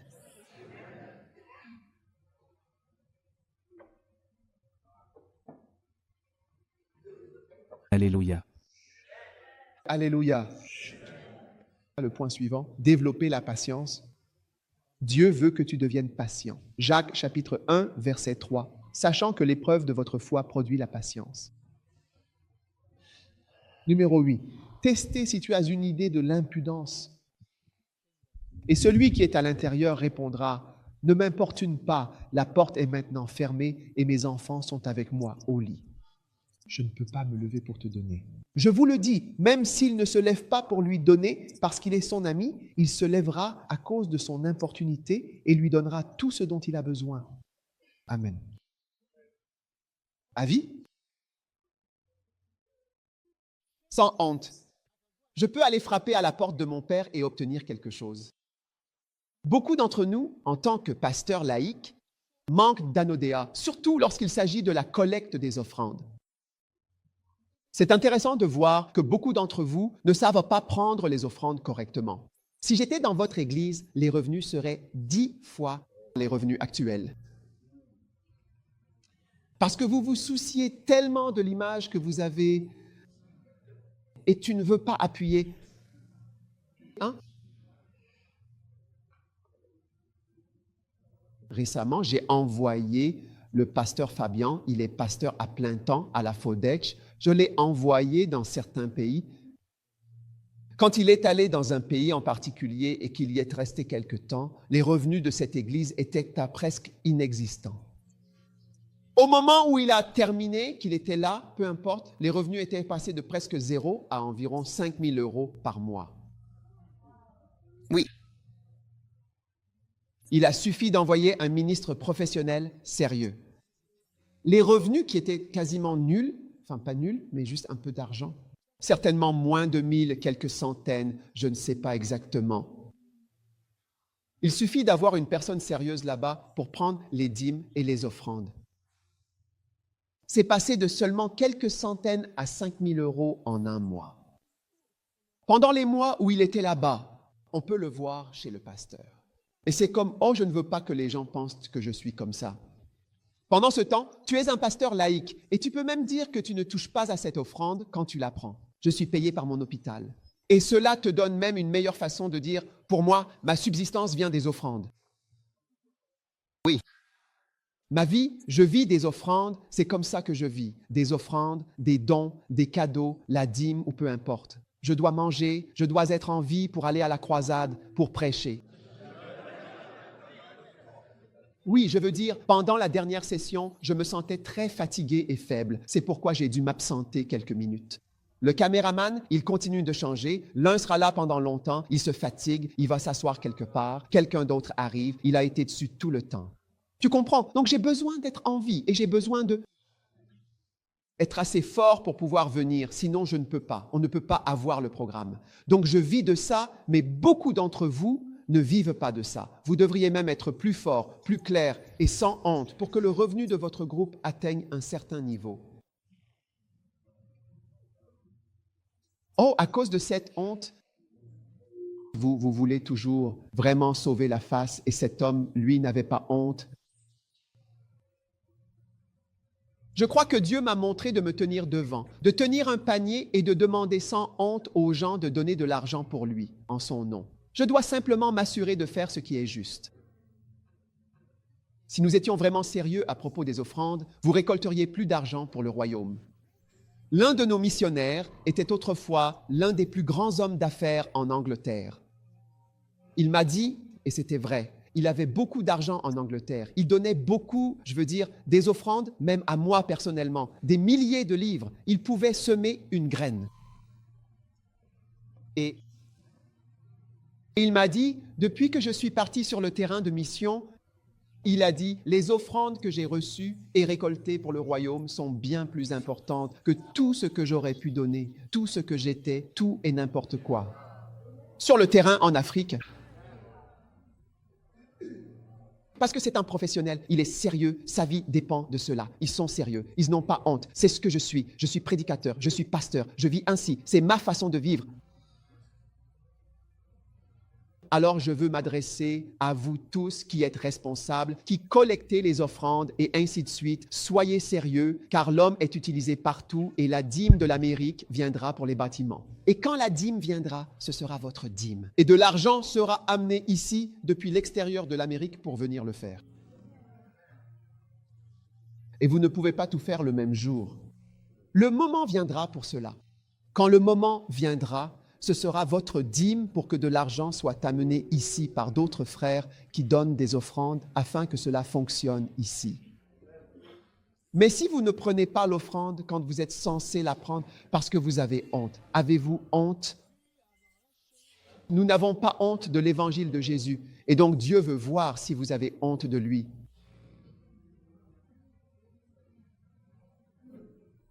Un jour, j'ai dit à quelqu'un, tu as honte de moi pas de toi. Honte de moi, mais moi je n'ai pas honte de toi. Pourquoi les gens couvrent leur peau?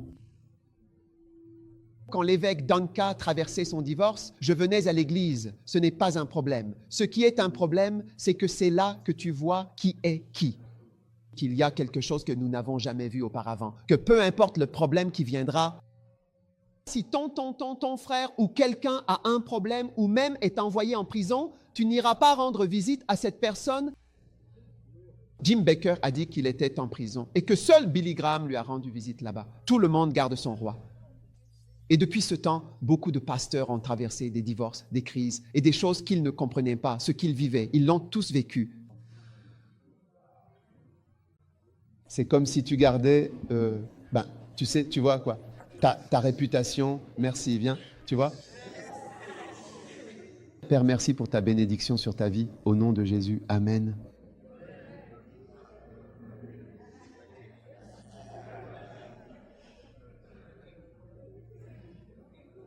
Ta vie, essaye d'être monsieur parfait. Monsieur gentil, monsieur. Ne froisse personne, monsieur. Tellement bon et tellement gentil. Tu comprends? En fait, malheur à vous si tous les hommes disent du bien de vous. Tu vois, lève-toi. Tu ne peux donner qu'une certaine somme d'argent pour toi-même. Mais tu peux récolter bien plus pour Dieu si tu lèves des fonds. Vous tous qui pensez donner, laissez-moi vous dire ceci. Votre plus grand potentiel pour soutenir l'œuvre réside dans ce que vous pouvez récolter, pas dans ce que vous pouvez donner. Je vais le répéter. Je dis que votre plus grand potentiel pour aider ne se trouve pas dans ce que vous pouvez donner. Ce que vous pouvez donner a une limite. Mais ce que vous pouvez récolter, c'est là qu'il y a un plus grand potentiel. Et croyez-moi sur parole, comme moi, je lève beaucoup d'argent pour le royaume. Partout où je vais, je récolte de l'argent. C'est la norme. Je vais bientôt lever des fonds auprès de vous. Est-ce que vous donnerez quand je viendrai lever des fonds auprès de vous? Vous ne donnerez pas. Peut-être que vous donnerez. Vous donnerez. Vous me voyez, vous voyez la collecte de fonds. Je viens lever des fonds. À quelle fréquence vous vois-je? Je vous vois maintenant pour récolter quelque chose de vous. Oui, eh bien... Et je n'en ai pas honte. Ce n'est pas un secret, ce n'est pas un coup soudain que je vais vous faire. Je veux que vous le sachiez pour que vous puissiez dormir dans votre chambre. Vous n'êtes pas obligé de venir. Qu'en pensez-vous?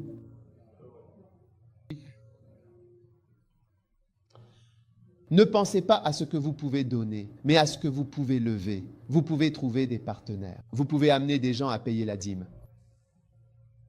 Savez-vous que, en fait, j'ai levé plus d'argent au Ghana, précisément au Kodesh, qu'ailleurs? Tout ce que vous pensez pouvoir donner, c'est ça.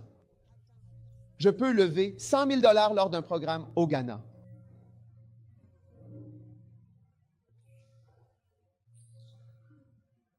Toi aussi, tu serais surpris de ce que tu peux récolter. Fais en sorte que les gens donnent. Ce que tu peux récolter est bien plus important que les petites sommes que tu donnes. Amène-les à payer la dîme, à donner, à soutenir. Et ça dépend de toi, si je peux le faire à tout moment. Une fois, je suis allé là-bas. Il y avait une trésorière. Je visitais l'église. Elle a dit, d'habitude, quand je viens, l'offrande est importante. Ils disent encore l'offrande de l'évêque. Comme si, quand il vient, il y a une grosse offrande pour l'église. Oui, la même congrégation où tu n'arrives pas à lever de fonds. Je suis allé au Swaziland. J'étais pasteur. J'ai vu l'église, la taille de l'église. Et ils recevaient de l'argent d'Afrique du Sud chaque mois pour le payer et pour maintenir l'église. Quand je suis venu, j'ai dit, mon ami, écoute, tu ne peux pas être trop gentil ici. Ces gens peuvent donner assez de dîmes et d'offrandes pour soutenir cette mission sans avoir à importer de l'argent d'Afrique du Sud. D'accord? Alors j'ai dit, à partir d'aujourd'hui, je vais te montrer. J'ai pris le panier et j'ai recueilli les offrandes. Ensuite, il a compté l'argent qui était dans l'église. Et depuis le moment où je suis allé là-bas, ils n'ont plus jamais reçu d'aide de nulle part. Ils se débrouillent seuls maintenant. Et ils sont en train de construire une église maintenant. Comment s'appelle cet endroit déjà, hein? Swaziland, Manzini. Tu serais surpris de la somme d'argent qu'il y a dans ton église si tu fais donner les gens. Oui, et ils seront bénis. Je pensais que lorsque les gens donnaient, ils allaient devenir pauvres. Mais un pasteur est venu me dire que tu n'es pas plus grand que Dieu. Dieu dit qu'ils seront bénis quand ils donneront. Fais-les donner. Je les regardais et me disais que je ne veux pas déranger les gens. Je ne pense pas, tu sais, ceci ou cela. Il était venu à l'église, s'est occupé de la situation, puis s'est tenu devant tous et a récolté l'argent. J'ai été surpris que l'homme soit sorti de l'église. Et à partir de ce moment-là, nous avons commencé à prendre la dîme et les offrandes au sérieux. Et depuis ce temps-là, l'église a commencé à prospérer. Personne n'avait de voiture à l'église, mais les gens ont commencé à avoir des voitures et à prospérer. Et je vous le dis, beaucoup d'entre vous qui êtes même venus à l'étranger, certains d'entre vous vivent dans différents endroits. Tout cela est lié aux offrandes et aux choses que vous avez peut-être semé des graines sans même le savoir. Tout cela est lié à la destinée. Alors n'ayez pas honte. N'ayez pas honte. N'ayez pas honte. Aimeriez-vous donner 10 000 $ chaque mois au royaume? Oui. Donneriez-vous 10 000 $ chaque mois? Non. Mais vous avez le potentiel de récolter 10 000 $ chaque mois dans votre église. Est-ce que vous entendez ce que je dis? Je vais le répéter pour que vous entendiez bien. Aimerais-tu donner 10 000 $ canadiens chaque mois? Personnellement, aimerais-tu faire cela? Lève-toi, lève-toi. Aimerais-tu faire cela? Oui. Donnes-tu 10 000 $ chaque mois? Mais tu as le potentiel de donner 10 000 $. Il te faut 20 personnes qui payent une dîme de 500 $.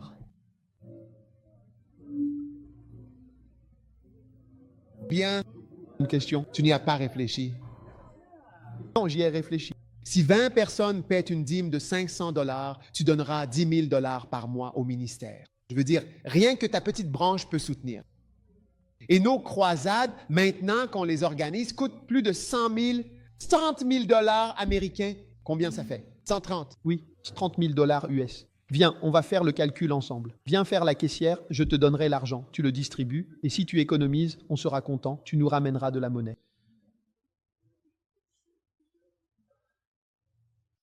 Qu'en penses-tu? Oui? Combien parmi vous comprennent une nouvelle révélation? J'ai dit, tu ne peux pas donner personnellement ce montant, mais tu peux le réunir. C'est ce que je dis, mon missionnaire que j'ai envoyé en Afrique, il a dit, j'ai récolté bien plus d'argent que je n'en aurais jamais donné de toute ma vie, simplement en prenant une offrande au sérieux. Mais tu vois, si toi-même tu ne payes pas la dîme, comment peux-tu amener les gens à donner? Frère Sandy, les revenus au Canada peuvent tripler, voire quadrupler. Larry, tu penses que c'est possible? Tu crois? Ou alors tu penses? Je pense les deux. Les deux. Regarde maintenant. Atlanta, tu penses que tu peux 10 000 $ par mois. Tu donnes 10 000 $ chaque mois? Non. Tu ne donnes pas 10 000. Tu as l'air de quelqu'un qui donne 10 000 $. Tu ne donnes pas 10 000 $ par mois. Mais aimerais-tu donner 10 000 $? Évêque prend 10 000 $. Tu voudrais, hein? J'adorerais donner. Oui? Alors, ne t'inquiète pas si tu ne peux pas le donner en personne, mais peux-tu collecter 10 000 $ par mois? Tu crois que c'est plus faisable? C'est possible. Tout à fait possible. Depuis Atlanta, fais-le et travaillons ensemble. Toujours quand tu donnes, donne comme si c'était la dernière année de ta vie. Amen. Que tu donnes. Regarde, moi j'ai eu beaucoup de visions où j'étais mort. Et oui? Pendant de nombreuses années. Et j'ai vu parfois, parce que je suis encore en vie, je considère que la vision que j'ai signifie en quelque sorte que je dois travailler d'une certaine manière. D'accord. Donc cela m'a toujours guidé. Je travaille avec une désespérance L'urgence. et une certaine urgence depuis de très, très nombreuses années. Quand tu travailles comme si tu travaillais pour la dernière année de ta vie, tu travailles bien. Alléluia. Quand tu donnes comme si tu donnais pour la dernière année de ta vie, tu donnes bien. Cette vision m'accompagne depuis que j'étais à l'école. Oui, je le vois comme ça. Je me suis déjà vu mort, mais je suis toujours en vie. Donc, c'est pourquoi j'ai dit, quand tu donnes, donne comme si c'était la dernière année où tu donnes. Qu'en penses-tu? Oui. Hein? Oh, tout. Fais-le comme si c'était la dernière fois. Comme si c'était la dernière fois. Ça peut l'être. Ça l'est. Ça peut l'être, mais peut-être pas. Qu'en penses-tu? Oui. Combien comprennent ce dont je parle? Combien sont prêts à donner? Es-tu prêt à donner? Oui. Amen. Très bien, prions. Père, merci pour ta précieuse bénédiction et pour l'opportunité précieuse de donner à ton royaume, d'aider au nom de Jésus. Les épreuves qui surgissent pendant les délais. Numéro 1, les mauvaises pensées. Amen. Bonne lecture. Mauvaises pensées. Mauvaises pensées. Numéro 2, de mauvaises idées. Mauvaises idées. Vraiment. Numéro 3, de mauvais plans. Numéro 4, les efforts humains pour accomplir les visions et l'objectif.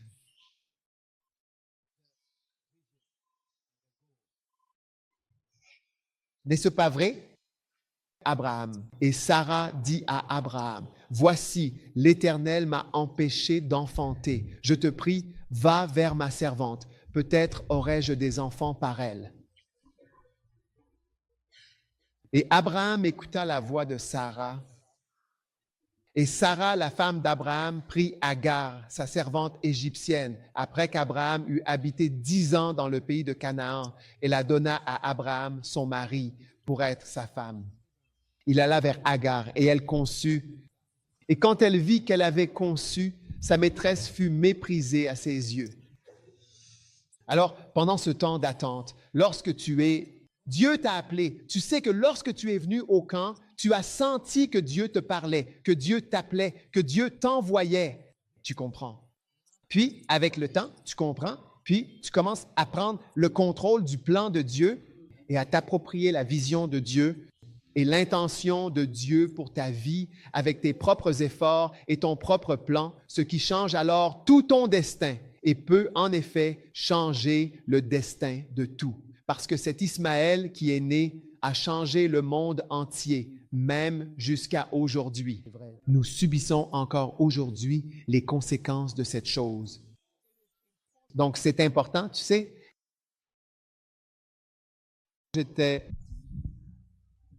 en train de faire la collecte de fonds il y a quelques minutes, il y a quelques heures. Vous savez, alors que je récoltais des fonds et tout ça, je pensais aux croisades. Si une croisade nous coûte clairement plus de 100 000 $ à organiser, cela signifie que nous avons besoin, vous savez, de plus d'1 million de dollars, et ça, c'est dans la fourchette basse pour organiser ces croisades, sérieusement. Et cela n'inclut pas tant de choses. Mais alors que je le faisais cette fois-ci, j'ai ressenti une retenue dans mon cœur et j'ai senti que le Seigneur me disait d'écouter. Je vais moi-même réunir l'argent, j'obtiendrai de l'argent pour mon œuvre. Il n'y a pas de souci, il n'y a pas de tracas, il n'est pas nécessaire d'insister trop, tirer trop fort. Si les gens veulent donner, ils sont les bienvenus. S'ils ne peuvent pas donner, ils sont aussi les bienvenus. Au fur et à mesure, tu arrives à ce point. Et je sais que si je n'ai pas l'argent, je n'irai pas à la croisade. C'est aussi simple que ça. Tu comprends ce que je dis? Oui. Donc, au fil du temps, tu apprends à faire confiance à Dieu. Si ça marche, ça marche. Si ça rate, oui, que sa volonté soit faite. Tu comprends? C'est ce que je ressens. Et si seulement Abraham avait ressenti cela? Si Sarah l'avait ressenti?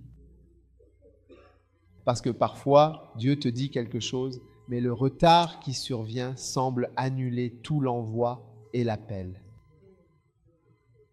Oui? Cela semble changer la nature de l'appel. C'est comme si tu n'étais plus appelé. Tu l'es à vie?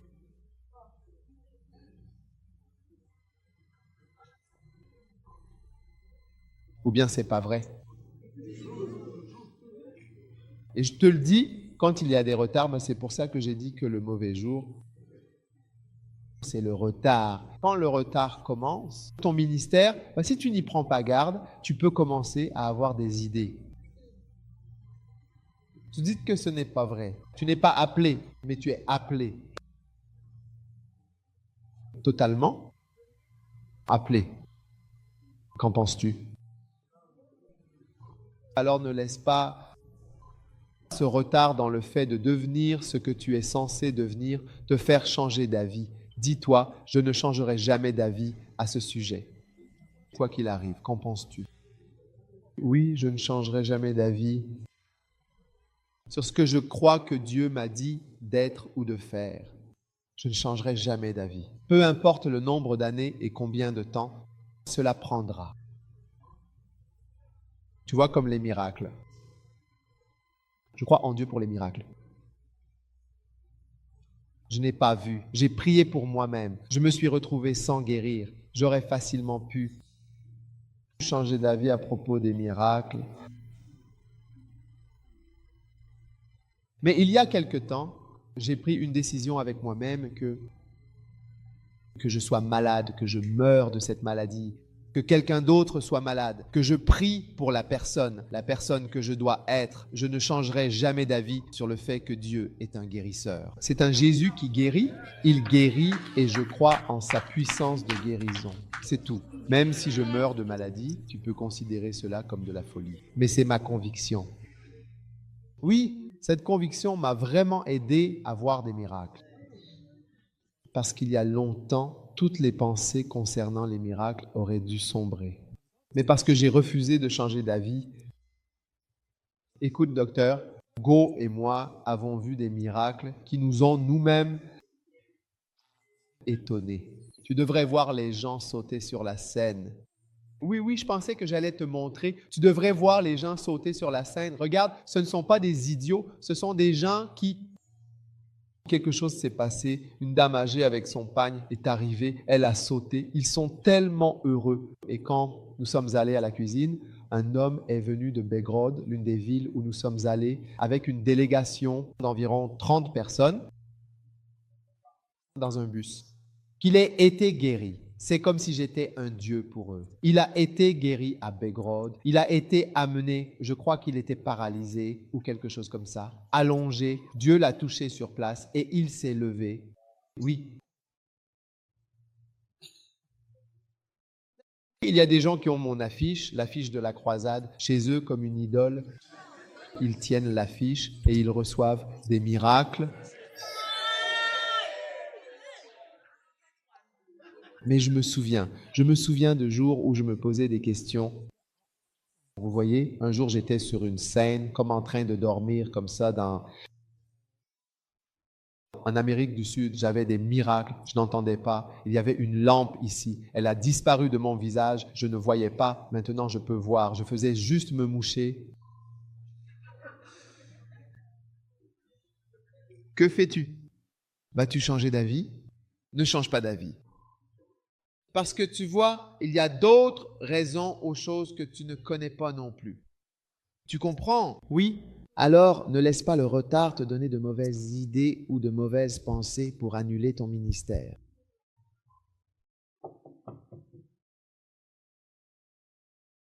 parce que cela n'a pas changé. Parfois, tu traverses une longue période où il ne se passe rien. Parfois, c'est sur le point d'arriver un jour, puis à ce moment-là, tu dis « Non, je ne suis plus pasteur, je suis agriculteur. » Amen.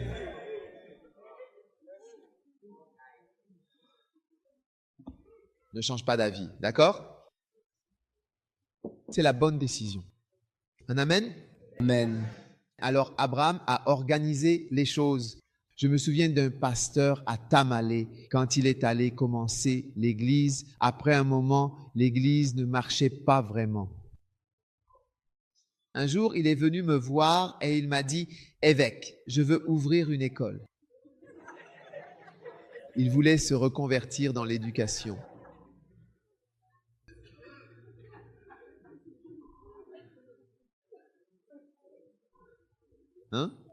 Il voulait devenir éducateur. Donc, tu sais, j'ai vraiment dû discuter avec lui et lui expliquer, écoute, ce dont nous avons le plus besoin ici, ce n'est pas d'une école. Ce dont nous avons besoin à l'église, c'est de Dieu. Tu comprends? Donc, j'ai réussi à le convaincre. Il m'a écouté et il a laissé tomber ses projets. Et maintenant, tu devrais le voir. L'église a porté ses fruits. Maintenant, il construit. Je lui ai dit, quand tu mourras, il y aura plus de 100 bâtiments d'église dans le nord. Construit partout, tout comme les mosquées. Parce qu'en ce moment, nous construisons, je lui ai dit, je vais vraiment injecter beaucoup d'argent dans le nord, pour les églises du nord, pour les bâtiments. Tu vois, mes endroits préférés sont ceux que les gens n'aiment pas. Ce sont mes préférés. C'est là que l'évangile doit aller. Oui. Alléluia. Encore plus, donc, nous avons commencé environ... Combien de bâtiments d'église? Il y en a tellement maintenant. Nous avons commencé, acheter le terrain, poser la fondation. Ils ont dit que rien de tel n'avait jamais été fait dans le Nord auparavant. Nous arrivons, nous nous tenons. Oui, les chrétiens charismatiques n'aimons pas ça. Tu vois? Alors ne change pas d'avis. Amen. Ne commence pas une idée humaine, simplement parce qu'une longue période de sécheresse semble exister dans ta vie et dans ton ministère. Ne commence aucun nouveau plan. Amen. Parce que se passe-t-il pendant les délais? De mauvais plans. Mauvaise pensée? De mauvaises idées? Tu as décidé d'employer la servante. Est-ce la bonne chose à faire?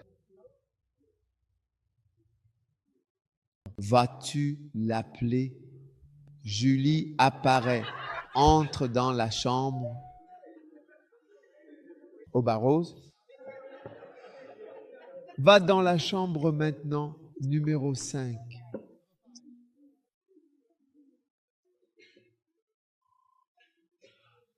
Abandon de l'appel en cours. Abandon.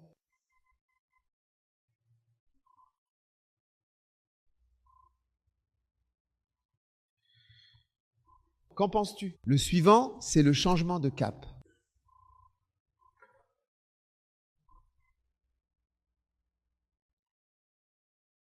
Ensuite, il s'agit en quelque sorte d'accuser les gens tout simplement.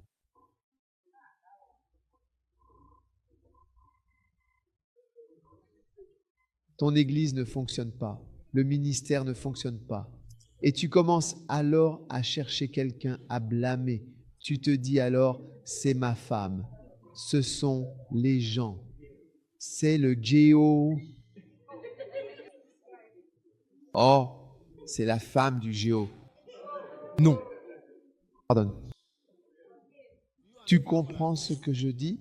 Donc, mesdames et messieurs, toutes ces autres choses, alors, quand le temps semble s'étirer, tu comprends? Alors ces choses commencent à surgir. L'une des plus courantes, c'est « je ne suis pas appelé ». Mais je vous le dis, Joseph est sorti de prison en un seul jour. Il s'est rasé et tout, il est devenu Premier ministre en un seul jour. Et depuis que je suis ici, j'ai vu beaucoup de ce genre de choses qui vont arriver dans le futur au fil du temps. Il va y avoir des changements où aujourd'hui c'est ceci, demain c'est cela. Pour certains d'entre vous, ce ne sera pas progressif. Il y aura des changements soudains dans votre vie. Oui. Je vois des changements soudains. Amen. Des changements soudains. Soudainement. Amen. Amen. Amen. Qu'en penses-tu? Amen. Le prochain, l'amertume. Tu peux devenir amer et tu peux même être tellement offensé et blessé en pensant à certaines personnes, te disant, cette personne m'a induit en erreur en me faisant croire que j'étais pasteur alors que je ne le suis pas. Hein?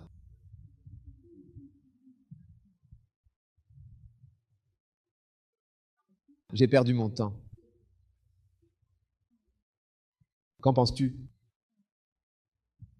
Le prochain, oui, le prochain, c'est bien la rébellion. Toutes les formes de déloyauté. Car il s'élèvera de faux Christ et de faux prophètes. Ils feront de grands signes et des prodiges au point de séduire, s'il était possible, même les élus. Le prochain, le manque de préparation. Tu commences à perdre ton sens de la préparation. Il y a quelque temps, tu étais fort dans la parole. Pasteur Esther, tu étais bien préparé pour prêcher, bien accordé pour chanter, bien disposé à aller en visite. Mais tu commences à laisser tomber toutes ces choses parce que ça fait longtemps. Il ne se passe pas grand-chose dans ta vie en ce moment.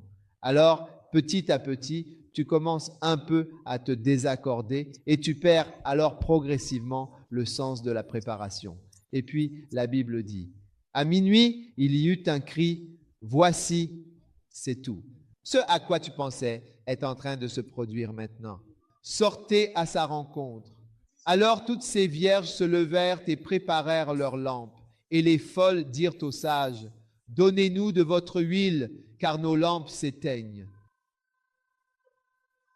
Pour tous les très grands et célèbres, je devrais dire, les très grands événements où j'ai eu l'occasion de prêcher, ce que je n'aurais jamais imaginé, je me suis toujours retrouvé dans la nécessité d'être prêt. Je vais vous donner 2 exemples, 2 endroits où je me souviens avoir prêché. Vraiment très grands. Ce sont de grandes tribunes. L'un d'eux, c'était quand j'ai prêché en Corée et qu'on m'a demandé de prêcher à propos de la méga-église. Ou même cette année, on m'a demandé de prêcher. Ils ont demandé, sur quoi aimeriez-vous prêcher? J'ai répondu, je vais prêcher sur la loyauté et la déloyauté. Oh, première étape. Quoi? Esprit d'indépendance. Ne l'ai-je pas déjà prêché? Je l'ai prêché tellement de fois. Donc j'étais préparé, non pas par... La préparation n'était pas. Je vais chercher ces versets. Tu comprends? Mais tu vois, Dieu m'a préparé pendant longtemps pour certains endroits et certains moments. La première fois qu'on m'a demandé de prêcher là-bas, j'ai prêché sur 25 raisons pour lesquelles il faut avoir une méga église. Ce que j'avais déjà prêché de nombreuses fois lors de camps. Récemment, j'ai été invité au Rhema College et je me suis retrouvé à un endroit. Les vidéos que j'ai de cette église. Je me souviens de la première fois où je suis allé dans cette église. J'ai juste regardé et j'ai dit, waouh, c'est ici que Benny Hinn a prêché tant de fois. Et là, j'étais debout sur ce tapis bleu, sur la scène qui avance et recule. C'est une scène qui avance et qui recule. Et ils m'ont dit, avant que je prêche, que lorsque tu fais l'appel à l'autel, la scène va reculer. Tiens-toi debout et puis, rassieds-toi. Qu'est-ce que j'ai? Autre technologie de quoi prêcher. J'ai prêché sur mon père. Je tenais mon petit livre et je prêchais. Donc, ce qui se passe, c'est que se préparer longtemps et rester prêt te prépare à ce qui arrive soudainement après un long délai. D'accord. Tu ne comprends pas mon message. Ouais. Soudainement, un jour, tu découvriras que tout ce que tu as jamais su, tout ce que tu as et tout ce que tu est maintenant nécessaire. Alléluia. Donc, J'essaie juste de vous préparer pour l'après-délai. Alléluia. Parce que parfois, dans le ministère, tu traverses une période de ténèbres. Vous devriez tous acheter le livre de Robert Sladen sur les généraux de Dieu. C'est vrai. L'une des choses, même les généraux de Dieu, comme Amy Simpleman, des personnes comme ça, étaient dans le ministère, puis quittaient le ministère pendant quelques années et revenaient ensuite. C'est intéressant. On aurait pu penser qu'en quittant le ministère, puis en y revenant, il ne resterait plus rien. Mais en fait, il revenait avec de la force. Oui. Alors, mes amis, tant que votre vie ne sera pas si courte, beaucoup de retard, parfois, il y a un changement soudain à la fin du retard. Le point suivant, c'est la rétrogradation. Cela arrive quand vous tardez, quand il y a un retard. Le point suivant, c'est la méchanceté. Toi, serviteur méchant, toutes les paraboles de Jésus racontent l'histoire d'un maître qui partait pour un long voyage et il semblait qu'il ne reviendrait jamais. Et alors, il faut voir tout ce qui commence à se passer. C'est pourquoi j'ai dit serviteur méchant. La méchanceté surgit. Le point suivant, la paresse. Quand il n'y a rien à prêcher, pas grand-chose à dire. Ah, ils ont dit que je devrais être un berger. Ils ont dit que je devrais être un pasteur. Alors tu commences à te détendre, à dormir. La prochaine étape, c'est la déviation totale, frapper d'autres serviteurs, critiquer les gens qui réussissent, faire de mauvaises choses. Heureux ce serviteur que son maître, à son retour, trouvera en train d'agir ainsi. Oui. Mais si ce méchant serviteur dit en lui-même « Mon maître tarde à venir » et qu'il commence à frapper ses compagnons, à manger et à boire avec les ivrognes, le maître de ce serviteur viendra le jour où il ne s'y attend pas et à l'heure qu'il ne connaît pas, il le mettra en pièces et lui donnera sa part avec les hypocrites. Là, il y aura des pleurs et des grincements de dents. Combien réalisent que pendant l'attente, beaucoup de choses se passent? Ton avis? Oui. On commence parfois à perdre de vue ce qu'est vraiment notre appel. Oui. On commence à frapper les autres serviteurs. Amen. Quand on n'a rien à faire. C'est pour ça que tu as le temps de critiquer Joel Osteen ou Kenneth Hagin. Amen. Tu n'es pas occupé. Non. Ou tu ne comprends ce que je dis? Oui, bien sûr, absolument. Alors laisse donc le Seigneur, Amen, Amen, t'aider à surmonter le problème ou les maux qui commencent à t'atteindre, à t'affecter, à te troubler, à te peser pendant cette période d'attente parfois longue et difficile, entre le moment où Dieu te promet sa volonté, où te révèle ton appel, et le moment précis où cela se réalise réellement, concrètement dans ta vie. Tu es là ou tu es déjà rentré chez toi? Non, Amen. 3 attitudes face à l'attente. Les bonnes attitudes face à l'attente. Premièrement, attends-toi vraiment à l'attente car elle sera probablement longue. Deuxièmement, prépare-toi mentalement et physiquement à l'attente. En d'autres termes, prépare-toi à un long voyage, d'accord? Tout le monde autour de toi doit voir clairement que tu t'engages pleinement dans cette chose avec une vision à long terme et non pas simplement pour quelque chose de court ou de passager. Qu'en penses-tu? C'est vraiment une vision à long terme et non simplement une idée de solution rapide et facile. Il n'y a absolument rien de rapide et de facile. Amen. Et enfin, prépare-toi vraiment au mal qui va arriver. Prépare pleinement ton esprit à demeurer parfaitement stable sans jamais vaciller. Amen. Amen. Quand ces choses arriveront. Alléluia. Oui, oui. Très bien.